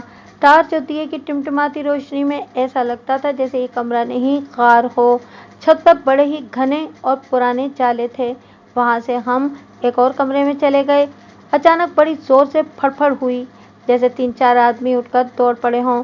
मैंने बिजली की तेजी से रिवॉल्वर निकाला और ललकार कर कहा, रुक जाओ, गोली मार दूंगा। चमगादड़ हैं हुजूर, मेरे गाइड ने कहा। मैं खिसियाना सा हो गया। टार्च की रोशनी ऊपर की तो कबूतरों जितने बड़े चमगादड़ जालों में से निकले, उड़ते और वो जालों में ही गायब हो जाते हुए दिखाई दिए। इनकी चीं चीं जैसी आवाज़ें डरावनी थीं। पंडित वहाँ नहीं था। मुझे ऐसे बहुत से कमरों में ले जाया गया। मैं एक कमरे में रुक गया क्योंकि साथ वाले कमरे में खुसर-पुसर हो रही थी। मैं दबे पाँव आगे बढ़ा। किवाड़ को निहायत आहिस्ता से धकेला। किवाड़ ने बड़े जोर से करर की आवाज़ पैदा की। उधर से आवाज़ आई, जहाँ खड़े रहो, गोली चल जाएगी। ये मेरे हेड कांस्टेबल की आवाज़ थी। मैं सुकून का सांस लेकर आगे बढ़ा। हेड कांस्टेबल के पास भी टार्च थी। वो भी कई कमरे देख आया था। वो पिछले दरवाजे से निकल गया होगा। पंडित के एक और साथी ने कहा, आइए आपको वो दरवाज़ा दिखाता हूँ। कमरों में से घुमा फिराकर वो हमें पिछले दरवाजे तक ले गया। मैं जान गया कि पंडित कमरों के अंदर अंदर से निकल गया है। सहन में मेरे स्टाफ के आदमी थे। इतना वक्त गुजर गया था कि अब पंडित का ताक़ुब नामुमकिन था। ये भी मालूम नहीं था कि वो किस सिमत गया है। रात तारीख थी। वहाँ से रेलवे स्टेशन 4 मील दूर था। इधर उधर लारियाँ भी वहाँ से जाती थीं। मैंने स्टेशन पर एक कांस्टेबल और गांव का एक आदमी भेज दिया। मैं इस वक्त यही कुछ कर सकता था। मैं गांव से जो आदमी साथ लाया था उन्हें अंदर बुलाया और सबको पंडित के रिहायशी कमरे में ले गया। ट्रंकों के ताले तोड़कर तलाशी ली। एक ट्रंक में से एक थैली बरामद हुई। इसमें से 100 और 10 रुपयों के नोट निकले। गिने तो रकम पूरी 2000 थी। सोने के 2 कड़े और एक जनाना अंगूठी भी बरामद हुई। दूसरे ट्रंक में पंडित का जाती सामान था और इसमें देसी शराब की 4 बोतलें रखी थीं। मैंने नंबरदार से कहा कि सुंदरी के ससुर, खामिंद और सास को बुला लाए। इस दौरान बरामदगी का मुशीनामा तैयार कर लिया। पंडित के तीनों चेलों के सामान की भी तलाशी ली। हर एक के सामान से थोड़ी थोड़ी रकम और चर्च निकली। मेरे काम की कोई चीज़ बरामद न हुई। सुंदरी का ससुर, सास और खामिंद आ गए। मैंने इन्हें रकम वाली थैली, कड़े और अंगूठी दिखाई। ससुर ने थैली पहचान ली, ये उसी की थी। मैंने रकम थैली में डाल दी थी। ससुर ने बताया कि इसमें इतने नोट 100 के और इतने 10 के होंगे। उसने बिल्कुल ठीक बताया था। सुंदरी की सास ने कड़े और अंगूठी देखकर कहा कि ये चीज़ें सुंदरी की हैं। मंदिर के अंदर और बाहर पहरे का इंतजाम इस तरह किया कि 2 कांस्टेबल राइफलों से मुसल्ला मंदिर के अंदर रहें। किसी को पता न चले कि अंदर मुसल्ला पहरा है। 2 कांस्टेबलों को देहाती लिबास में मंदिर पर बाहर से नज़र रखने के लिए मुकर्रर कर दिया। इन्हें कहा कि वो गांव से 2-4 मवेशी ले लें और मंदिर के इर्द गिर्द इस तरह मौजूद रहें कि किसी को इन पर शक न हो और वो मंदिर से दूर रहें, लेकिन उनकी नज़र मंदिर पर रहे। मैं सबको थाने ले गया। पंडित की उस साथी को, जो मेरी नज़र में दूसरों से ज़हीन और पंडित के ज़्यादा करीब मालूम होता था, मैंने अलग कर लिया और उसे कहा कि उसने कुछ बातें मुझसे छुपा रखी हैं और अब वो दिल की हर एक बात बता दे। इससे पहला सवाल ये किया कि पंडित कहाँ गया है और उसका ठिकाना कहाँ हो सकता है। उसने हाथ जोड़कर और अपने मज़हब की कसमें खा खा कर कहा कि उसे जो कुछ मालूम था वो बता चुका है। उसे पंडित के ठिकाने का कोई इल्म नहीं था। मैं किस तरह मान सकता हूँ कि इतने लंबे साथ में तुम्हें ये भी पता न चला हो कि पंडित कहाँ का रहने वाला है। जहाँ तक मैं जानता हूँ उसका इस मंदिर के सिवा कोई और ठिकाना नहीं। उसने कहा, 2.5 साल गुजरे, वो मुझे मथुरा में मिला था। आप जानते हैं कि मथुरा हमारा मुक़द्दस मकाम है। वहाँ दूर दूर से पंडित वगैरह इबादत के लिए आते हैं। मेरे साथ उसकी इत्तेफाकिया मुलाकात हुई थी। मुझे आपने मंदिर से पकड़ा है, इसलिए आप मुझे हिंदू समझते हैं। मेरा कोई मज़हब नहीं। मेरे इन दोनों साथियों का भी कोई मज़हब नहीं। हमारा मज़हब पेट है। मैं साधु मेहनत सिर्फ इसलिए बना था कि जो ऐश हिंदू कराते हैं वो कोई और नहीं करा सकता। हिंदुओं की औरतें साधुओं की बहुत सेवा करती हैं। वो अपने घर से झोली भरकर दौलत ले आती हैं और आने वाले वक्त के हालात मालूम करने के लिए जो मांगो दे देती हैं। मैं पंजाब में आपके एक पीर का भी चेला रह चुका हूँ। उसके मुरीद सैकड़ों नहीं हज़ारों थे। अब तक और ज़्यादा हो चुके होंगे। मुरीदों में औरतों की तादाद ज़्यादा है। उनकी अकीदत का हाल यही देखा जो आप हिंदू औरतों में देखते हैं, लेकिन उन पंडितों और पीरों की जो असलियत है उसे कोई नहीं देख सकता। आपके यहाँ मरे हुए पीरों फ़कीरों के उर्स होते हैं। वहाँ मुजाविर और पीरों के ख़ास मुरीद जो शिकार खेलते हैं वो सिर्फ मैं जानता हूँ। बाज़ औरतें अकीदत के पर्दे में अय्याशी के लिए उर्सों पर और पीरों के हुजरों में जाती हैं। यही खेल गंगा के किनारे बनारस, हरिद्वार और मथुरा वगैरह में खेले जाते हैं, जहाँ हिंदू मर्द, औरतें और जवान लड़कियाँ दूर दूर से आती हैं। वहाँ पंडितों और साधुओं की एक फ़ौज उतरी हुई होती है। इनमें हमारे पंडित जैसे और मुझ जैसे मजहबी पेशवा और साधु भी होते हैं। इस शख्स ने शायद मुझे खुश करने के लिए इतनी लंबी बात शुरू कर दी थी। मैंने उसे रोका नहीं। इस किस्म के मुजरिम जब बोलने लगते हैं तो बड़ी काम की बातें बता देते हैं। यह आदमी हिंदू और मुसलमानों की तोहम परस्ती की बड़ी सही तस्वीर पेश कर रहा था। ये तस्वीर आज भी वैसी ही निखरी हुई है जैसी मेरी जवानी के वक्त थी। साइंस और इल्म की फरावानी के बावजूद इस घिनौनी तस्वीर में फीकापन पैदा नहीं हुआ, बल्कि इसके रंग और ज़्यादा शौक हो गए हैं। मुसलमानों ने ये तोहम परस्ती और पीर परस्ती हिंदुओं से सीखी थी। मुसलमानों को खुदा ने एक पीर दिया और एक किताब दी है। ये पीर खुदा के रसूल करीम सल्लल्लाहु अलैहि वसल्लम है और किताब कुरान पाक है। इनसे फैज़ हासिल किया जाए तो आपके सामने गैब के पर्दे और आपकी अपनी ज़ात के पर्दे चाक हो जाएंगे और आपकी हर मुराद पूरी होगी। मफरूर पंडित का ये चेला कह रहा था। इस पंडित को मैंने मथुरा में देखा तो मुझे शक हुआ कि शिकारी है। ये जड़ी बूटियों की समझ बूझ रखता था। बातें ऐसी कर सकता था जैसे उसे हर किसी का मुस्तकबिल नज़र आ रहा हो। मैं साधु बना हुआ था। नंगे जिस्म पर राख मल रखी थी, माथे पर लाल रंग से ओम लिख रखा था। मैं इस पंडित के करीब हुआ तो बेतकल्लुफी पैदा हो गई। ये कहने लगा कि देहाती इलाके में कोई मंदिर मिल जाए तो फुआरे न्यारे हो जाएं। हमने एक दूसरे को अपनी असलियत बता दी। मेरे इन 2 साथियों में से एक वहीं था। मैंने उसे बताया कि एक पंडित हाथ आ गया है, अब कोई मंदिर या आश्रम मिल जाए तो ऐश हो जाए। उसने मशवरा दिया कि देहाती इलाके में किसी गुफा या गार में जाके डेरा डालते हैं। इस दौरान हमें तीसरा साथी मिल गया। ये इस इलाके से वाकिफ था। उसने बताया कि इस इलाके में एक बहुत पुराना वीरान मंदिर है, जिससे लोग डरते हैं कि इसमें उन मरे हुए हिंदुओं की बदरूहें रहती हैं जिन्हें करीबी मरघट में जलाया जाता है, इसलिए इस मंदिर को कोई पंडित आबाद नहीं करता।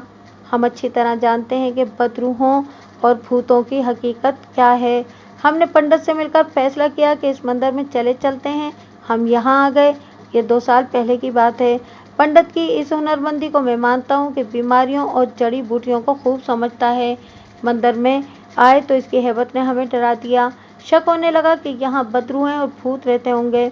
हमने 3-4 कमरे साफ किए और उसे इस हालत में ले आए जिसमें आपने देखा है। हम तीनों साथी साधुओं का बहरूप उतार कर देहाती कपड़ों में करीब के गांव में निकल गए। हमने लोगों को सुनाया कि पुराने मंदिर में एक पंडित आया है जो हर मुराद पूरी करता है और जो औरत पैदाइशी बांझ हो उसे भी बच्चा दे देता है। मेरे साथियों ने मशहूर किया कि ये पंडित किसी मरे हुए सन्यासी की दूसरी जून है, यानी किसी सन्यासी ने दूसरा जन्म लिया है और वो हर मर्ज का इलाज करता है। आप जानते हैं कि देहात के लोग कितनी जल्दी मुतासिर होते हैं। वो मंदिर में आने लगे। हम तीनों चेले बन गए। ये पंडित सन्यासी भी था और पंडित भी। इसने प्रार्थना भी शुरू कर दी। मुसलमान भी मंदिर में दवाइयों और मुरादें पूरी कराने के लिए आने लगे। हमने बेऔलाद औरतों को औलाद देने पर ज़्यादा तवज्जो दी। कई औरतों को हमसे औलाद मिली और इस औलाद के बाप हम हैं। लेकिन इन औरतों के खामिदों ने मंदिर में आकर पंडित के पाँव में माथे रगड़े और हमें गंदुम, चावल, मक्खन, अंडे और पैसे दिए। फिर ये लड़की, जिसका नाम सुंदरी है, अपनी सहेलियों के साथ आने लगी। मैंने इतनी खूबसूरत लड़की कभी नहीं देखी थी। पंडित ने बताया कि ये भी औलाद के लिए आती है। ऐसी लड़की हमें कभी नहीं मिली थी, मगर पंडित ने हमें सख्ती से कहा कि इस लड़की से दूर रहना, ये किसी और का माल है।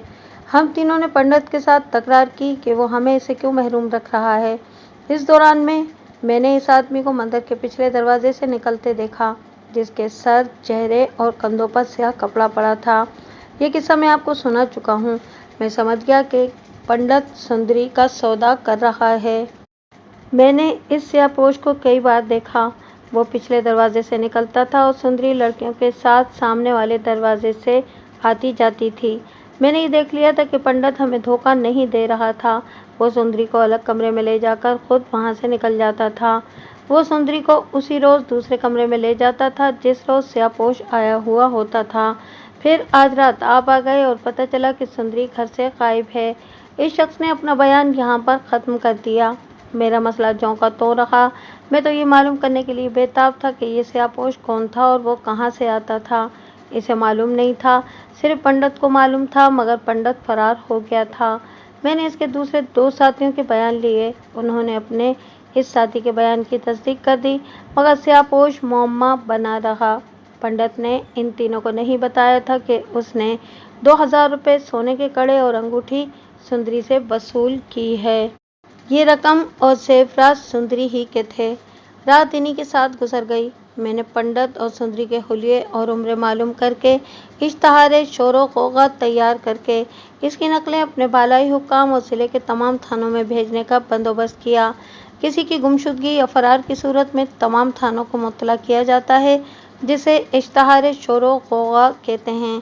तमाम थाने गुमशुदा या मफरूर अफराद की तलाश में मदद देते हैं। थाने में और केस भी थे, कुछ और काम भी थे। मैं इनमें मसरूफ़ हो गया। सुंदरी की गुमशुदगी के मुतालिक भी तफ्तीश होती रही। मुखबिर अपनी कारगुजारी की रिपोर्टें देते रहे। किसी एक ने भी नहीं कहा कि सुंदरी का चाल चलन मशकूक था।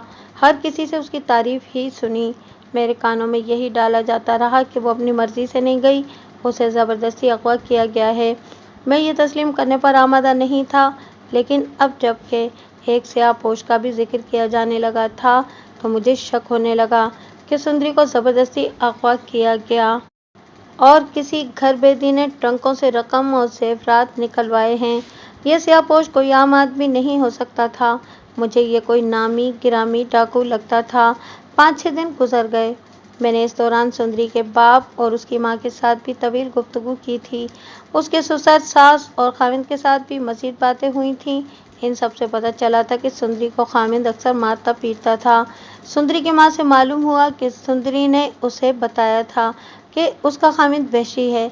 उसे ये वहम हो गया था कि सुंदरी उसे पसंद नहीं करती और किसी और को चाहती है।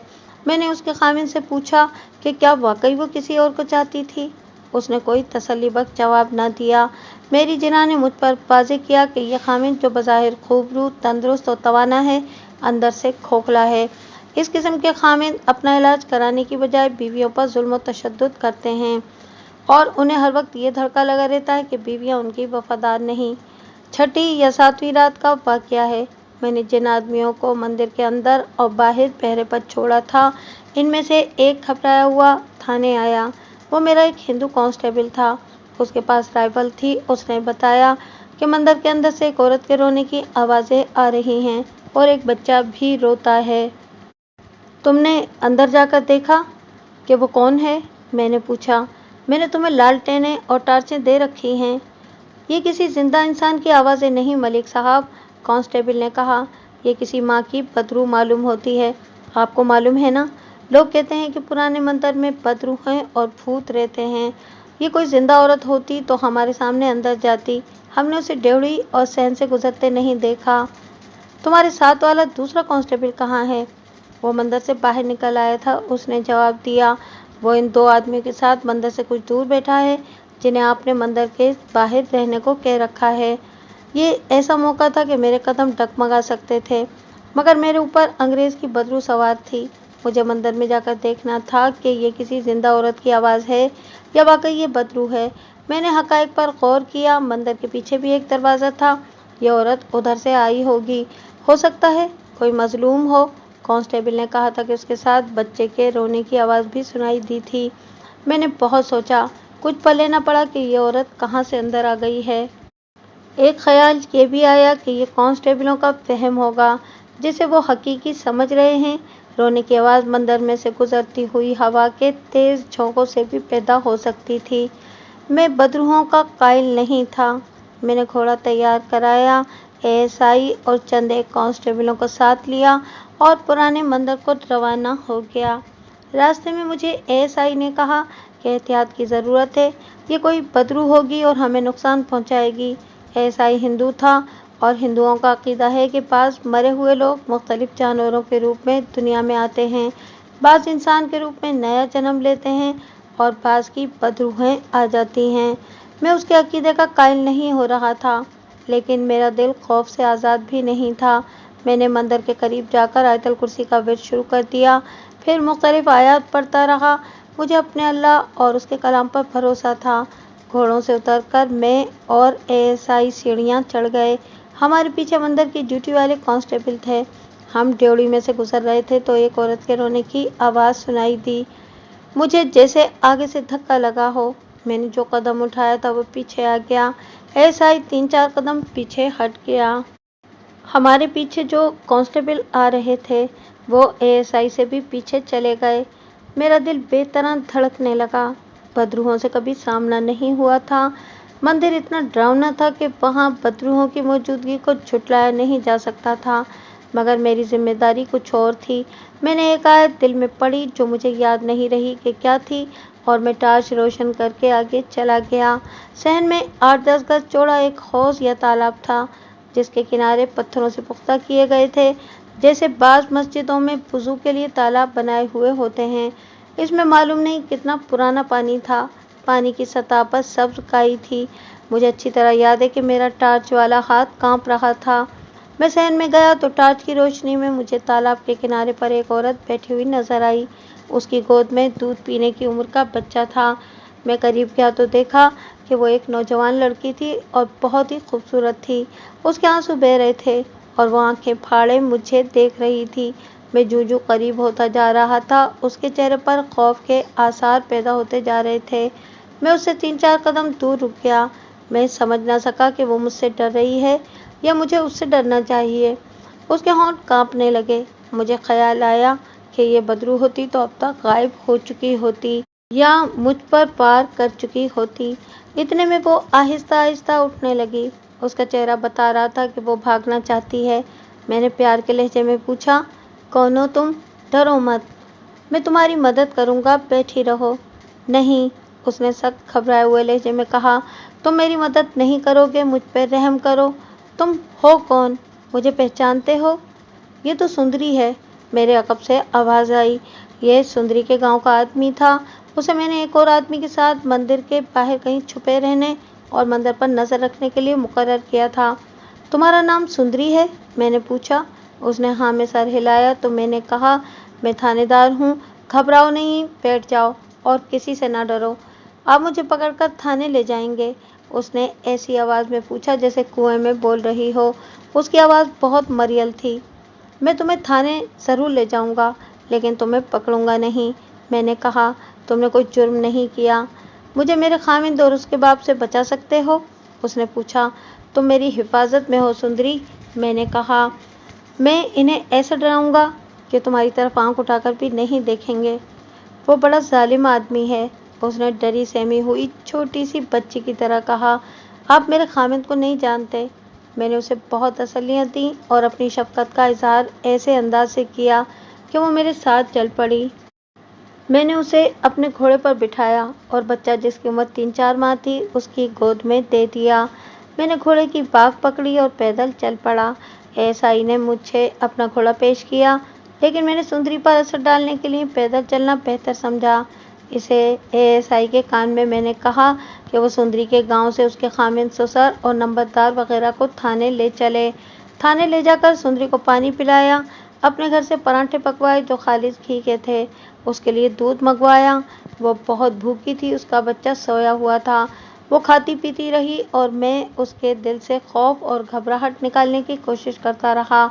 उस वक्त उसे पनाह और शफकत की ज़रूरत थी, जो मैंने दे दी। उसके चेहरे पर इत्मीनान और सुकून का तासुर आ गया। अब मेरा क्या बनेगा? उसने आह भरकर कहा। सब ठीक हो जाएगा।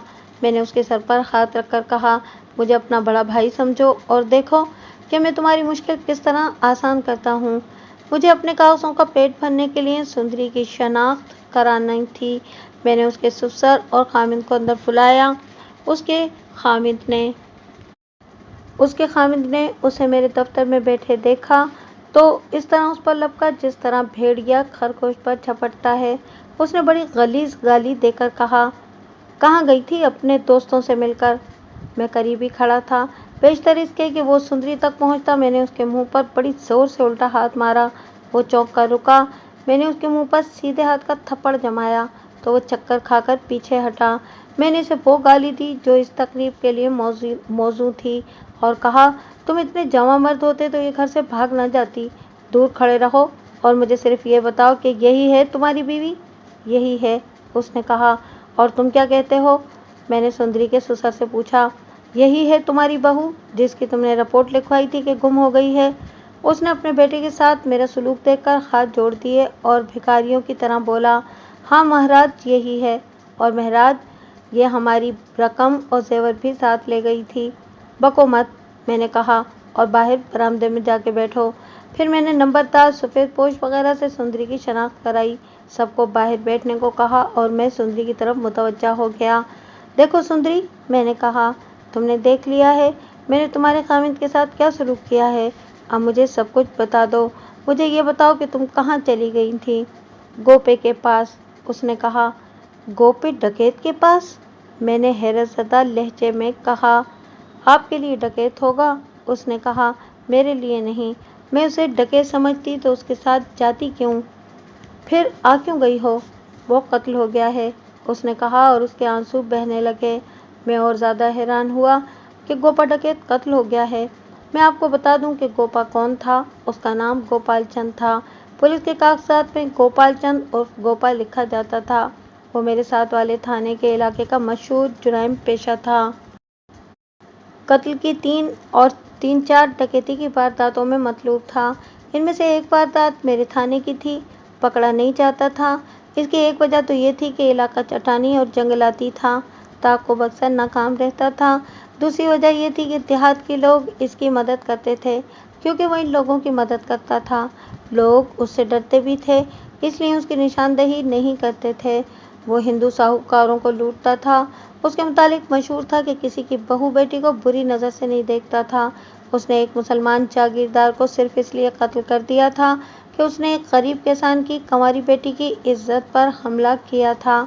मैंने उसकी सिर्फ तस्वीर देखी थी, जो थाने के रिकॉर्ड में थी। पुरकशिश शक्ल सूरत और तवाना जिस्म का आदमी था। उसकी उम्र 30 साल से ऊपर हो गई थी। 2 मरतबा मुझे इत्तला मिली थी कि वो फलां जगह ठहरा हुआ है। मैंने छापा मारा तो वो गायब हो चुका था। दोनों मरतबा ऐसा ही हुआ। अब सुंदरी ने बताया कि वो कत्ल हो गया है तो मुझे हैरत भी हुई और खुशी भी। मैंने सुंदरी से पूछा कि उसे कत्ल करने की जुर्रत किसने की है। उसने बताया कि उसकी एक साथी ने, जिसका नाम चीमा है, उसने उसी के पिस्तौल से उसे कत्ल किया है। क्या पुलिस को पता चल चुका है कि गोपा कत्ल हो गया है? मुझे मालूम नहीं, सुंदरी ने जवाब दिया। मैं उसी रोज़ वहाँ से आ गई थी। ये कल रात की बात है। मैंने सुंदरी से कहा कि वो पूरी बात सुनाए कि वो क्यों और किस तरह घर से निकली और वापस मंदिर में क्यों आकर बैठ गई थी। उसने अपनी जो विपदा सुनाई वो मैं अपने अल्फाज में सुनाता हूँ। उसके खामिद के मुतालिक जो कुछ बताया जा चुका है उसकी सुंदरी ने तस्दीक कर दी। वो खामिद की बांदी बनी रहना चाहती थी, लेकिन खामिद के वहशीपन ने उसके लिए जीना हराम कर दिया। इस घर में सिर्फ सास थी जिससे उसे प्यार मिलता था। सुंदरी ने मुझे बयान देते हुए कई बार कहा कि माँ बाप ने उसे लाड और प्यार से पाला था। वो प्यार की ज़बानी समझती थी, मगर खामिद बड़ा जालिम निकला। शादी का 1 साल गुजरा तो खामिद ने उसे इस इल्ज़ाम में बुरा भला कहना शुरू कर दिया कि वो बांझ है। एक रोज़ सुंदरी ने खामिद से कह दिया कि बच्चा पैदा करना सिर्फ औरत का काम नहीं होता। इस पर खामिद ने उसकी खूब पिटाई की और कहा कि तू औरत ज़ात होकर खामिद के मुँह आती है। सुंदरी के दिल में खामिद की नफरत पैदा होने लगी, लेकिन उसने कभी सोचा भी नहीं था कि वो खामिद से बेवफाई करेगी। वो बड़ी शौक और चंचल हुआ करती थी, मगर उस पर खामोशी तारी हो गई। अपने खामिद के मुतालिक उसने बताया कि वो उस पर हर वक्त मारपीट और गालम गलौज करता रहता था और उस पर रौब डालने के लिए अपनी बहादुरी की डींगे मारता रहता था और कत्ल से नीचे तो बात ही नहीं करता था। किसी के भी खिलाफ बात करे तो ये ज़रूर कहता था कि मैं उसे कत्ल कर दूंगा। सुंदरी की अब यही ख्वाहिश रह गई थी कि उसके औलाद हो या ना हो, उसे खाने और पहनने को मिले या ना मिले, बस उसे खामिद का प्यार मिल जाए। उसने कई बार खामिद से प्यार की इल्तिजा की, लेकिन उसे डांट डपट मिली। दिन गुजरते गए। सुंदरी ने अपना मन मार लेने की बहुत कोशिश की, लेकिन जज्बाती लिहाज से वो मुर्दा न हो सकी। वो अपनी माँ के सामने और अपनी सहेलियों के सामने अपना रोना रोती थी। माँ ने उसे कुछ टोने टोटके बताए, लेकिन सब नाकाम हो गए। किसी ने एक टोना ये बताया था कि किसी का दूध पीता बच्चा मर जाए तो बच्चे की लाश पर टोकरा उल्टा रखे और टोकरे पर बैठकर नहाए, मगर ये नामुमकिन था। एक सन्यासी ने यह भी बताया कि मुसलमानों के कब्रिस्तान में से किसी बच्चे की कब्र से खोपड़ी निकाले और आधी रात के वक्त नदी पर जाकर इस तरह नहाए कि इस खोपड़ी में पानी डालकर अपने ऊपर फेंके, फिर खोपड़ी को नदी में फेंक दे। ये भी सुंदरी के लिए मुमकिन न था। 2.5-3 साल गुजर गए। ये मशहूर हो गया कि पुराने मंदिर में एक तारिकुद्दुनिया पंडित आया है, जो दवाइयों से हर मर्ज का इलाज करता है और मुरादें भी पूरी करता है। सुंदरी की सास ने सुंदरी से कहा कि सुना है ये पंडित बेऔलाद औरतों को औलाद भी देता है और वो पुराने मंदिर में ज़रूर जाए। सुंदरी वहाँ जाने से घबराती थी, एक तो इसलिए कि पुराने मंदिर के मुतालिक उसने बड़ी डरावनी बातें सुन रखी थीं, और दूसरा इसलिए कि उसे पता चला था कि औलाद की ख्वाहिशमंद औरतें पंडितों की बेनिकाही बीवियां बन जाती हैं। सुंदरी अपनी इज्जत कुर्बान करने पर आमादा नहीं थी। खामिद के जुल्म तशद्दुद से तंग आकर और अपनी सास के बार बार कहने पर उसने पुराने मंदिर में जाने का इरादा कर लिया। वो अपनी 3 सहेलियों के साथ नदी पर नहाने जाया करती थी। एक सुबह उसने हिम्मत की और सहेलियों के साथ डरती झिझकती मंदिर में चली गई। इत्तेफाक से पंडित उसे ड्योढ़ी में ही मिल गया। उसके साथ उसका एक चेला भी था। चेले ने उसे बताया कि ये पंडित महाराज हैं, इनके पाँव छुओ। सुंदरी और उसकी सहेलियों ने पंडित के पाँव छुए। पंडित इन्हें उस कमरे में ले गया जहां उसने मूर्तियां और बुत रखकर इबादतगाह बना रखी थी। पंडित ने लड़कियों से इबादत भी कराई। सुंदरी ने पंडित से कहा कि शादी के 3 साल होने को आए हैं, मेरे बच्चा नहीं होता। पंडित ने उसे कहा कि वो मंदिर में आती रहे और जैसा वो कहे वैसा करती रहे, फिर कभी इशारा मिलेगा कि औलाद कभी होगी भी या नहीं। पंडित ने कुछ बुड़बुड़ाकर उसकी आंखों में देखा और उसे यकीन दिलाया कि उसकी औलाद जरूर होगी। मुख्तसर ये कि पंडित ने ऐसी बातें और ऐसी अदाकारी की कि सुंदरी पर उसका जादू चल गया। पंडित ने इस पर यह तासुर पैदा किया कि वो वाकई तारिकुद दुनिया है और उसके दिल में कोई दुनियावी लालच नहीं। सुंदरी दूसरे तीसरे दिन मंदिर में जाने लगी। पंडित ने उस पर ऐसी शफकत की कि वो पंडित के साथ दिल की बातें भी करने लगी। उसने पंडित से कहा कि उसे औलाद की इतनी ख्वाहिश नहीं जितनी प्यार की है, लेकिन उसके लिए प्यार की बजाय धुतकार रह गई है। पंडित ने उसे कहा कि प्यार भी मिल जाएगा और औलाद भी। हिंदू तोहम परस्त होते हैं। पंडित ने सुंदरी की इस कमजोरी से फायदा उठाया और एक रोज उसे सहेलियों से अलग करके कहा कि उसने जन्म पत्री निकाली है। इससे उसे पता चला है कि उसके नाम कोई और खामिद लिखा हुआ था। अगर सुंदरी के माँ बाप किसी पंडित से पूछकर उसकी शादी करते तो वो इन्हें बता देता कि उसकी शादी इस आदमी के साथ न की जाए, क्योंकि दोनों के सितारों के रास्ते एक दूसरे की उलट सिमत को जाते हैं। सुंदरी के लिए यह इतला बहुत बुरी थी। उसने इलाज पूछा, अपनी बदनसीबी का तोड़ पूछा। पंडित ने उसे बताया कि सितारों के रास्ते नहीं बदले जा सकते। अगर वो इसी खामिद के पास रही तो उसकी जिंदगी रोज बरोज तल्ख होती जाएगी। ताहम पंडित ने कोशिश का वादा किया। मुख्तसर ये कि सुंदरी पूरी तरह पंडित की बातों में आ गई और एक सुबह पंडित उसे अपने कमरे में ले गया। वहां एक आदमी बैठा था जिसका सर, चेहरे और कंधों पर स्याह कपड़ा पड़ा हुआ था। उसकी सिर्फ आंखें नजर आ रही थीं। पंडित ने सुंदरी से कहा, दिल से खौफ निकाल दो, सितारों का चक्कर है, तुम्हारा सितारा सही सितारे के पास आ गया है। इंसान बड़ी बेबस चीज है, अपने हाथों बर्बाद होता है। मैंने सितारे मिला दिए हैं, दिल को मजबूत करो, डरो मत। देवी ने जो मुझे दिखाया है वो मैंने तेरे आगे कर दिया है। इस दौरान नकाबपोश ने नकाब उतार दिया था और वो मुस्कुरा रहा था। वो ऐसा चेहरा था जो सुंदरी को बहुत अच्छा लगा। पंडित कमरे से निकल गया। सुंदरी डर सी गई। नकाबपोश ने उसे कहा कि मुझसे डरो नहीं, जाना चाहती हो तो चली जाओ, मुझे कहोगी चले जाओ तो मैं चला जाऊंगा। मुझे तुम्हारी किसी चीज से कोई दिलचस्पी नहीं, दिल में तुम्हारा प्यार लेकर आया हूँ। तुम कांटों में पड़ी हुई हो, कहो तो उठाकर फूलों की सेज पर रख दूं, नहीं तो मैं भी कांटों में पड़ा रहूंगा। सुंदरी ने मुझे बताया कि वो किसी के मुंह से प्यार के 2 बोल सुनने को तरस गई थी। पंडित की बातों का भी असर था। उसे इस आदमी की बातें इतनी अच्छी लगीं कि वो इसे अच्छा लगने लगा। उसने बुरी नीयत का इजहार नहीं किया था। सुंदरी ने उससे पूछा कि वो क्या चाहता है।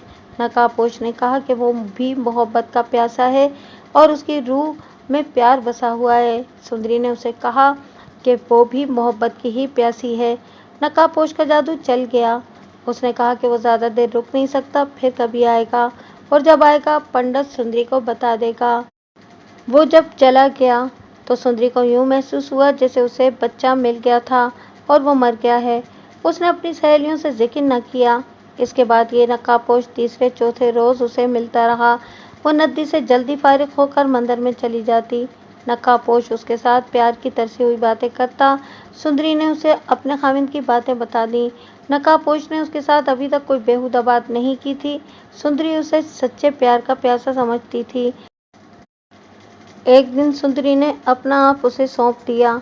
मैंने गोपे डकैत का फोटो कागजात में से निकाल कर सुंदरी के आगे रख दिया और पूछा, यही है तुम्हारे बच्चे का बाप? उसने फटी फटी नजरों से गोपे की तस्वीर देखी, फिर हैरत से खुली हुई आंखें मेरे चेहरे पर गाड़ दी। उसकी आंखों से आंसू बहने लगे। उसका सर झुक गया। कुछ देर बाद उसने सर उठाया और भीख मांगने के लहजे में बोली, ये तस्वीर आप क्या करेंगे? मुझे दे दें। उसने मुझे बता दिया था कि मेरी तस्वीर थाने में मौजूद है। उसने ये भी कहा था कि पुलिस की राइफलें और पिस्तौल मुझे ढूंढ रहे हैं, मुझे मरना है, पुलिस की गोली से या फांसी के तख्ते पर। उसने ये भी कहा था कि मैं मर गया तो तुम्हें मेरी लाश नहीं मिलेगी। किसी थानेदार के पास चली जाना और मेरी तस्वीर की भीख मांगना। कोई थानेदार दिलवाला हुआ तो तुम्हें तस्वीर दे देगा। मैं तुम्हें तस्वीर दे दूंगा। मैंने झूठा वादा किया। मैं उसे ये तस्वीर नहीं दे सकता था। ये सरकारी रिकॉर्ड की तस्वीर थी। ये लड़की अब क्या ख्वाब देख रही थी। इसकी किस्मत और मुस्तकबिल पर स्याह काली मोहर लग चुकी थी। उसने चोरी का इर्तिकाब किया था, उसे जेल में जाना था। इसके बाद उसका ठिकाना किसी असमत फरोश का कोठा था या कोई आश्रम। सुंदरी बहुत देर तस्वीर को देखती रही। फिर उसने बताया कि अपने खामिद से उसे इतनी ज़्यादा नफरत हो गई थी कि उसकी सूरत देखकर उसे मतली आने लगती थी। सुंदरी ने उसे जब बताया कि उसे कुछ होने वाला है तो वो और ज़्यादा शेर हो गया और वो सुंदरी पर और ज़्यादा जुल्म और ज्यादतियाँ करने लगा और उसकी डांट डपट भी ज़्यादा बढ़ गई। एक सुबह गोपी मंदिर में आया हुआ था। सुंदरी उस रोज बहुत परेशान थी। उसे अभी तक मालूम नहीं था कि गोपा डाकू और मफरूर कातिल है। उसने सुंदरी को अपना नाम कुछ और बताया था। उस सुबह सुंदरी ने उससे कहा कि अब वो इस खामिद के साथ नहीं रह सकती, वो इसे अपने साथ ले जाए। उसने गोपे से कहा कि तुम अब मेरे होने वाले बच्चे के बाप बन चुके हो। मैं खामिद को मजीद धोखे में नहीं रखना चाहती। उसकी मार पिटाई अब मुझसे बर्दाश्त नहीं हो सकती। गोपे ने पहली बार उसे बताया कि वो मफरूर कातिल और पेशावर डाकू है और पुलिस उसे ढूंढ रही है और वो मौत के साए में जी रहा है। मैं यहाँ नकाब ओढ़ कर आता हूँ, गोपे ने उसे कहा। घोड़ी एक जगह छुपा के आता हूँ। इस मंदिर में एक रोज जरा सस्ता ने रुक गया था। पंडित से गपशप हुई तो पता चला कि ये मजहब का शहदाई नहीं, शिकारी और नौसरबाज है। इसके साथ मेरी दोस्ती हो गई। मैंने इसे बता दिया कि मैं कौन हूँ। इसे मैंने कुछ रकम दी और ये भी कहा कि ये मंदिर मेरे छुपने के लिए और माल छुपाने के लिए निहायत अच्छा है। अगर पंडित ने मुझे कभी धोखा दिया तो जिंदा नहीं रहेगा। यूँ समझ लो कि पंडित मेरा साथी बन गया। अगर मैं शरीफ आदमी होता तो तुम्हें खुद कहता कि इस खामिद को फेंको मरघट में और चलो मेरे साथ। लेकिन सुंदरी, मैं तुम्हें एक कातिल और डाकू की बीवी नहीं बनने दूंगा। मेरे लिए औरतों की और तुम जैसी खूबसूरत लड़कियों की कमी नहीं। मुझे रुपए पैसे का भी लालच नहीं। मुझे सच्चे प्यार की ज़रूरत है। मैंने पहले रोज़ तुम्हें देखा तो मैं तुम पर दिल हार बैठा और जब तुमसे बातें हुई तो मेरे दिल ने कहा कि ये लड़की वही है जिसे तुम ढूंढ रहे हो। मैं तुम्हारे प्यार में भीगता चला गया और मैंने महसूस किया कि मैं तो बहुत कमज़ोर आदमी हूँ। तुमसे पहले मुझे जो औरतें मिलती रही हैं वो सब पैसे की लालची थीं। प्यार मुझे तुमसे मिला है। मैं तुम्हें अपने साथ नहीं ले जाऊंगा। मैं कातिल हूँ, डाकू और रहसन हूँ। मैं तुम्हें जलीलो ख्वार करने के लिए अपने साथ नहीं ले जाऊंगा। सुंदरी ने मुझे सुनाया कि उसके मुँह से यह एतराफ़ सुनकर कि वो डाकू और कातिल है, सुंदरी पर कुछ भी असर न हुआ। मैं तो ऐसे महसूस करती थी जैसे उसके जिस्म का हिस्सा बन गई हूँ जो काटा नहीं जा सकता। मुझे सुंदरी के ये अल्फाज आज तक याद हैं। वो इसके पीछे पड़ी रही कि वो इसे साथ ले चले। सुंदरी ने अपनी सहेलियों को भी ना बताया कि वो पंडित के कमरे में किसी और आदमी से मिलती है। उसने मुझे बताया कि गोपे ने पंडित से कहा था कि वो इस लड़की पर हाथ रखने की कभी जुर्रत ना करे। एक बार गोपे ने सुंदरी को बताया कि वो डाकू बाप का बेटा नहीं, न वो पैदाइशी डाकू है। वो एक गरीब बाप का बेटा था। उसकी उम्र उस वक्त 16-17 साल थी। उससे 2 साल छोटी एक बहन थी। वो भोपाल में एक जंगल में रहते थे। उसका बाप जंगल के एक ठेकेदार का मुलाजिम था। उसकी माँ भी जंगल में औरतों के साथ काम करती थी। वो खुद भी बाप के साथ रोज़मर्रा उजरत पर काम करने लगा। उसकी बहन, जिसकी उम्र 14-15 साल थी, एक खूबसूरत लड़की थी। जंगल के ठेकेदार ने उसे अपने यहाँ बुलाया। जब वो वापस आई तो रो रही थी। ठेकेदार ने उसे बेआबरू किया था। गोपे का खून खोल उठा। उसे मजदूरों ने कहा कि वो इन ठेकेदारों का कुछ नहीं बिगाड़ सकता। अगर उसे इज्जत का इतना ही ख्याल है तो जंगल से निकल जाए और शहर में कहीं मेहनत मजदूरी करे। गोपे की गैरत ने उसे बावला कर दिया और वो ठेकेदार पर जाकर हमलावर हो गया। भोपाल एक रियासत थी जहाँ नवाब का कानून चलता था। गोपे को पुलिस के हवाले किया गया और 2 रोज बाद उसे 2 साल सजाए कैद दे दी गई। अदालत में उसकी ये दुहाई किसी ने न सुनी कि उसने अपनी बहन की बेहुरमती का इंतकाम लिया है। जेल में उसे पेशावर मुजरिम मिल गए। वो जेल में रोता और तड़पता और हर किसी को सुनाता था कि उसके साथ क्या बेइंसाफी हुई है। उस्ताद मुजरिमों ने उसे संभाल लिया और उसे इंतकाम के उस रास्ते पर डाल दिया। वहीं उसे एक नामी गिरामी रहसन मिला जिसने उसे अपना शागिर्द बना लिया। गोपा जब बाहर आया तो उस ठिकाने पर चला गया जो इस रहसन ने उसे बताया था। उसने 2-3 साल रहसनी की। डकैती के 1-2 वारदातों में शरीक हुआ। उसे तजुर्बा हासिल हो चुका था। उसने इस इलाके में आकर वारदातों का सिलसिला शुरू कर दिया। सिर्फ एक बार पकड़ा गया और उसे 4 साल कैद हुई। अब कैद काट कर निकला तो वो और तजुर्बेकार हो चुका था। मैं तो ये कहूँगा कि वो पुलिस के महकमे के लिए बड़ा ही खतरनाक चैलेंज बन गया। उसकी तस्वीर जेल में ली गई थी क्योंकि वो पेशावर रहसानों के गिरोह का आदमी था। फिर ये तस्वीर तमाम थानों में भेज दी गई थी। गोपा जब बाहर आया तो उस ठिकाने पर चला गया जो उस रहसन ने उसे बताया था। उसने 2-3 साल रहसनी की, डकैती की 1-2 वारदातों में शरीक हुआ। उसे तजुर्बा हासिल हो चुका था।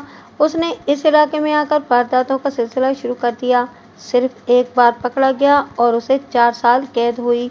अब कैद काट कर निकला तो वो और तजुर्बेकार हो चुका था। मैं तो ये कहूँगा कि वो पुलिस के महकमे के लिए बड़ा ही खतरनाक चैलेंज बन गया। उसकी तस्वीर जेल में ली गई थी क्योंकि वो पेशावर रहसानों के गिरोह का आदमी था। ये तस्वीर तमाम थानों में भेज दी गई थी। गोपे ने सुंदरी को बताया कि उसने अपनी माँ और बहन को फिर कभी नहीं देखा, उधर कभी गया ही नहीं, लेकिन उनकी मोहब्बत ने उसे दीवाना बनाए रखा और वो इस मोहब्बत के लिए तरसता रहा। उसने देहात के लोगों की बहुत खिदमत की, कई गरीबों की बेटियों की शादियां कराईं, कई घरों के तनाज़े और ख़ानदानों की खूनी दुश्मनियां ख़त्म की। उसने जंगलों के ठेकेदारों, सूदखोर साहूकारों और मज़ारों के बादशाहों जैसे जागीरदारों को खूब लूटा। उसका अब अपना गिरोह था। उसने एक से एक खूबसूरत लड़की को अपने पास रखा। उसने सुंदरी को बताया कि उसे वो प्यार किसी से ना मिला जिसमें माँ और बहन का और वफादार बीवी का खुलूस शामिल होता है। ये प्यार उसे सुंदरी से मिला और सुंदरी को प्यार इस डाकू से मिला। ये गोपे के पुरखुलूस प्यार का सबूत था कि वो सुंदरी को अपने साथ नहीं ले जा रहा था। उसे कहता था कि मेरे साथ जाओगी तो लोग तुम्हें मेरी दोस्त कहेंगे और मैं तुम्हारे साथ शादी इसलिए नहीं करता कि मेरा कोई ठिकाना नहीं। मैंने अपने पेशे से तौबा कर भी ली तो भी आज़ाद ज़िंदगी बसर नहीं कर सकूँगा क्योंकि मैं मफरूर कातिल और डकैत हूँ। सुंदरी के लिए बड़ी ही तकलीफदेह सूरत हाल पैदा हो गई। हामिद को अब वो कबूल करने के लिए तैयार नहीं थी। गोपा उसे कभी तीसरे चौथे रोज़ और कभी 15-20 रोज़ बाद मिलने आता था। उनकी मुलाकात आधे घंटे से ज़्यादा नहीं होती थी क्योंकि सुंदरी को सूरज निकलने से बहुत पहले घर पहुंचना होता था और गोपा भी मफरूर और मतलूब होने की वजह से वहां ज़्यादा देर रुक नहीं सकता था। इससे मैंने ये राय कायम की कि गोपा वाकई सुंदरी को दिलो जान से चाहता था, वरना वो इसे पहले ही 1-2 मुलाकातों में साथ ले जाता और वो अपने आप को बार बार सिर्फ आधे घंटे की मुलाकात के लिए खतरे में न डालता। सुंदरी ने बच्चे को जन्म दिया। वो 40 रोज तक मंदिर में न जा सकी। ये दिन पूरे करने के बाद सास के कहने पर पुराने मंदिर में गई और पंडित को मिठाई और नकदी की सूरत में नजराना पेश किया। सुंदरी के खामिद की गर्दन और ज़्यादा तन गई क्योंकि अब वो एक बच्चे का बाप था। सुंदरी ने कई बार सोचा कि इसको बता दे, लेकिन फिर उसने सोचा कि वो इसे कत्ल कर देगा। गोपी से मुलाकात हुई तो उसने कहा कि वो बच्चा देखना चाहता है। अगली मुलाकात का दिन मुकर्रर हुआ। सुंदरी सास की इजाज़त से बच्चे को पुराने मंदिर में ले गई। गोपी ने अपने बच्चे को देखा तो इसे उठा लिया। सुंदरी ने बताया कि बच्चे को वो दीवानावार चूम रहा था और चूमते चूमते उसकी आंखों से आंसू निकल आए। वो बच्चे को अपने से जुदा नहीं कर रहा था, लेकिन मजबूरी थी। उसने जाते हुए सुंदरी को कहा कि वो अब हर मुलाकात पर बच्चे को साथ लाया करे। अगली मुलाकात का दिन मुकर्रर हुआ। अब गोपे की जज्बाती हालत और ज़्यादा बुरी थी। बच्चे ने उसे जज्बाती बना दिया था। एक रोज़ गोपे ने सुंदरी से बेताब होकर कहा कि वो बच्चा उसे दे दे या उसके साथ चली चले। वो अब बच्चे के बगैर नहीं रह सकता। ये हो ही नहीं सकता था कि सुंदरी अपना बच्चा उसके हवाले कर देती। वो उसके साथ जाने के लिए तैयार हो गई। गोपा ने उसे रात का वक्त बताया। पंडित इनके साथ पूरी वफादारी करता रहा। 1.5 साल से ज़्यादा अरसे तक उसने अपने साथियों को भी पता न चलने दिया कि यहाँ एक नामी गिरामी डाकू आता है, जिसे पकड़वा दिया जाए तो इनाम मिलेगा। अब गोपे ने उसे बताया कि वो फलां रात सुंदरी को ले जाने आएगा। पंडित ने सुंदरी को बताया कि वो किस रास्ते से मंदिर में आए। ये महज इत्तेफाक था कि जिस रात सुंदरी को घर से निकलना था उस रात उसका खामिद घर से गैर हाजिर था। सुंदरी ने अपनी चारपाई सहन में बिछाई। आधी रात को जब सब गहरी नींद सोए हुए थे, सुंदरी उठी। उसे मालूम था कि ट्रंकों की चाबियां कहाँ पड़ी हैं। उसने चाबियां उठाई। एक ट्रंक से अपना और अपनी सास का जेवर समेटा और दूसरे ट्रंक से 2000 रुपए की थैली उठाई। बाहर आकर बच्चे को उठाया और निकल गई। गोपा मंदिर में आ चुका था। सुंदरी ने उसे रकम की थैली और जेवर की पोटली दी तो उसने गुस्से से कहा कि ये तुम्हें किसने कहा था कि साथ लाना? मुझे तुम्हारी और तुम्हारे बच्चे की ज़रूरत थी। सुंदरी ने कहा कि मैं किसी और तरीके से अपने खामिन से इंतकाम नहीं ले सकती थी, इसलिए मैं ये माल इंतकामन लाई हूँ। गोपी ने कहा कि इंतकाम लेना था तो मुझे बताती, ये मेरा काम था। मैं अपने तरीके से जाता, तुम्हारे ससुराल में एक सुई भी छोड़ कर ना आता। तुम कहती तो तुम्हारे खामिद को भी कत्ल कराता। गोपे ने रुपयों की थैली पंडित को दे दी और उसे कहा कि ये उसका हक है। सुंदरी ने जेवर में से 2 कड़े और जो उसकी सास के थे और एक अंगूठी पंडित को दे दी। कहने लगी कि ये उसकी तरफ से नजराना है। दोनों एक ही घोड़े पर सवार होकर चले गए। सुंदरी ने 20-21 मील दूर के एक गांव का नाम बताया, जहां पर उसे गोपाल ले गया। ये जगह और चट्टानों में एक गांव था जो दूसरे थाने की हुदूद में था। वो एक मकान में चले गए जो आबाद था। कमरे में 2 निवाड़ी पलंग थे।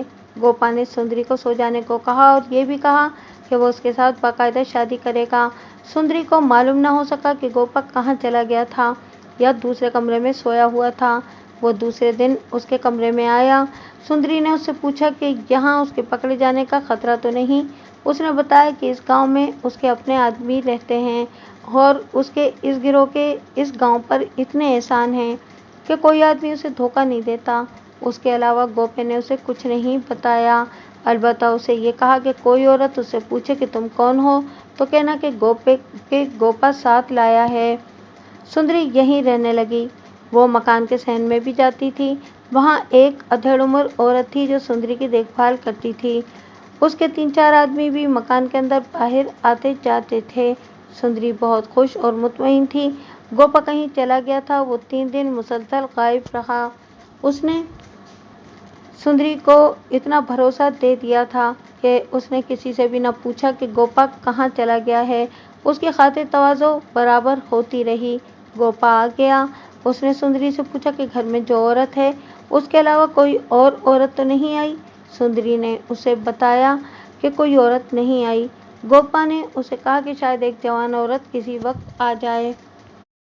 उसका नाम छीमा है और वो बड़ी गुस्से वाली औरत है। अगर आकर वाही तवाही बके तो खामोश रहना। सुंदरी ने उससे पूछा कि वो कौन है और क्यों आकर वाही तबाही बकेगी। गोपे ने उसे बताया कि छीमा उसके पीछे अपने घर से निकल आई थी। 1 साल से उसके साथ है, लेकिन उसने छीमा के साथ अभी बाकायदा शादी नहीं की।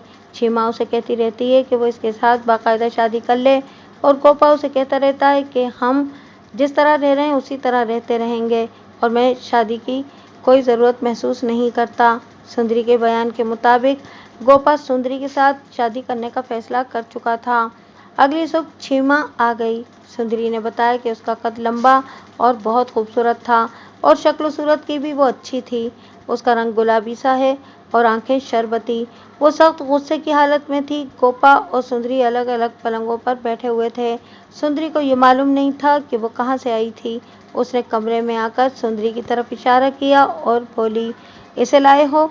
ये मुझसे ज़्यादा खूबसूरत है क्या? मुझे पता चल गया है कि तुम इसके साथ शादी करोगे और मुझे टालते रहोगे।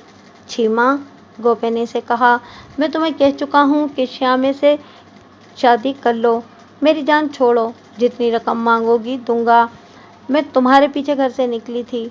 छीमा ने गुस्से से कहा, श्यामे के साथ उस वक्त शादी करूंगी जब तुम मर जाओगे। गोपे को भी गुस्सा आ गया। सुंदरी हैरान हुई कि कोई औरत इस दिलेरी से मर्दों की तरह बातें भी कर सकती है। सुंदरी को मालूम नहीं था कि हिंदुस्तान में डाकू औरतें भी हैं जिन्होंने मर्दों के गिरोह बना रखे हैं। गोपा गुस्से से बोला तो छीमा और ज्यादा भड़क उठी। गोपे ने इसे धुतकार दिया तो छीमा गोपे के सिराने पर लपकी। सिराने पर गोपे का पिस्तौल पड़ा था जो उसने अभी अभी सिराने के नीचे से निकालकर ऊपर रखा था। गोपे को उसने उठने की मोहलत भी न दी।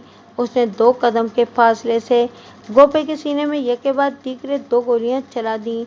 गोपा पलंग पर ढेर हो गया। सुंदरी की चीख निकल गई। छीमा इसकी तरफ घूमी। गोपा भी मरा नहीं था। उसने कहा, छीमा, ये लड़की बेकसूर और मजलूम है। ये बच्चा मेरा है। तुम भी इसी की तरह औरत हो, इसे न मानना। छीमा ने पिस्तौल परे फेंक दिया। गोपे का पलंग उसके खून से तर हो गया था। गोपे की आंखें खुली रहीं और वो मर गया। सुंदरी को कशी आ रही थी। गोलियों की आवाज पर 3-4 आदमी और एक अधेड़ उम्र औरत दौड़ी हुई आई। छीमा ने किसी से कहा, श्यामे, मैंने इसे मार दिया है। चाहो तो मुझे पुलिस के हवाले कर दो। तुमने बहुत बुरा किया छीमा, श्यामे ने कहा। चलो, जो हुआ अच्छा हुआ है। छीमा ने सुंदरी से कहा कि तुम जहाँ से आई हो वहीं चली जाओ। मारना तुम्हें भी था, लेकिन गोपे की आखिरी बात का पास करती हूँ। बच्चे को उठाओ और अभी के अभी चली जाओ। सुंदरी ने बच्चा उठाया और बाहर को चल पड़ी। अधेड़ उम्र औरत उसके पीछे आई और उसका गांव पूछकर गांव के बाहर तक उसके साथ गई और उसे रास्ता समझा दिया। उसने सुंदरी से कहा कि तुम दरिंदों में कहाँ आ गई थी। श्यामा गोपे का अपना साथी है, लेकिन दोनों में दुश्मनी हो गई थी। गोपे को श्यामा ने मरवा दिया है। तुम अपनी जबान बंद रखना। किसी के साथ इस गांव की बात की तो कत्ल हो जाओगी। सुंदरी तो जैसे होश में ही नहीं थी। वो जाती कहाँ? अपने घर जाने से डरती थी और कोई ठिकाना न था। दिल और दिमाग पर खौफ और हौल सवार थे। उसने किसी को कत्ल होते कभी नहीं देखा था। वो जैसे बेहोशी में चलती रही हो। शायद रास्ते से भटक गई थी। सूरज गुरूब हो गया। वो चलती रही, रुकती रही, रोती रही और अंधेरे में मंदिर तक पहुंच गई। उसे पंडित का ख्याल आया, वही इसे पनाह दे सकता था। वो पिछले दरवाजे से जैसे मंदिर में दाखिल हुई और पंडित के कमरे तक चली गई। वहां अंधेरा था।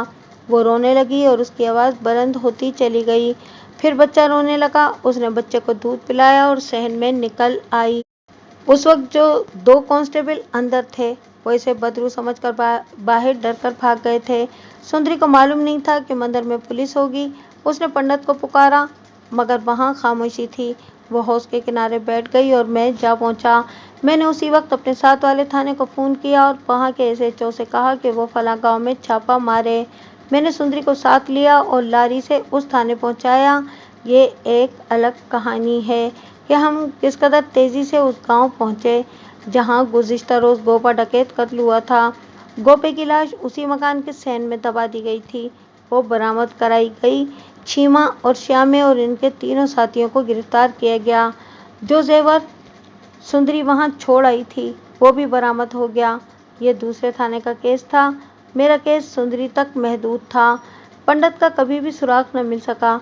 उसके 3 साथियों को धोखाधड़ी और नौसरबाजी में 6-6 माह और सुंदरी को चोरी में 9 माह सजाए कैद हुई। मैंने उसे कहा था कि उसने जो कहानी मुझे सुनाई है वो सारी की सारी अदालत में सुनाए। उसने ऐसा ही किया। मजिस्ट्रेट हिंदू था। उसके बयान से मुतासिर होकर उसने उसको बहुत कम सज़ा दी, लेकिन उसकी सज़ा तो जेल से निकलकर शुरू हुई थी।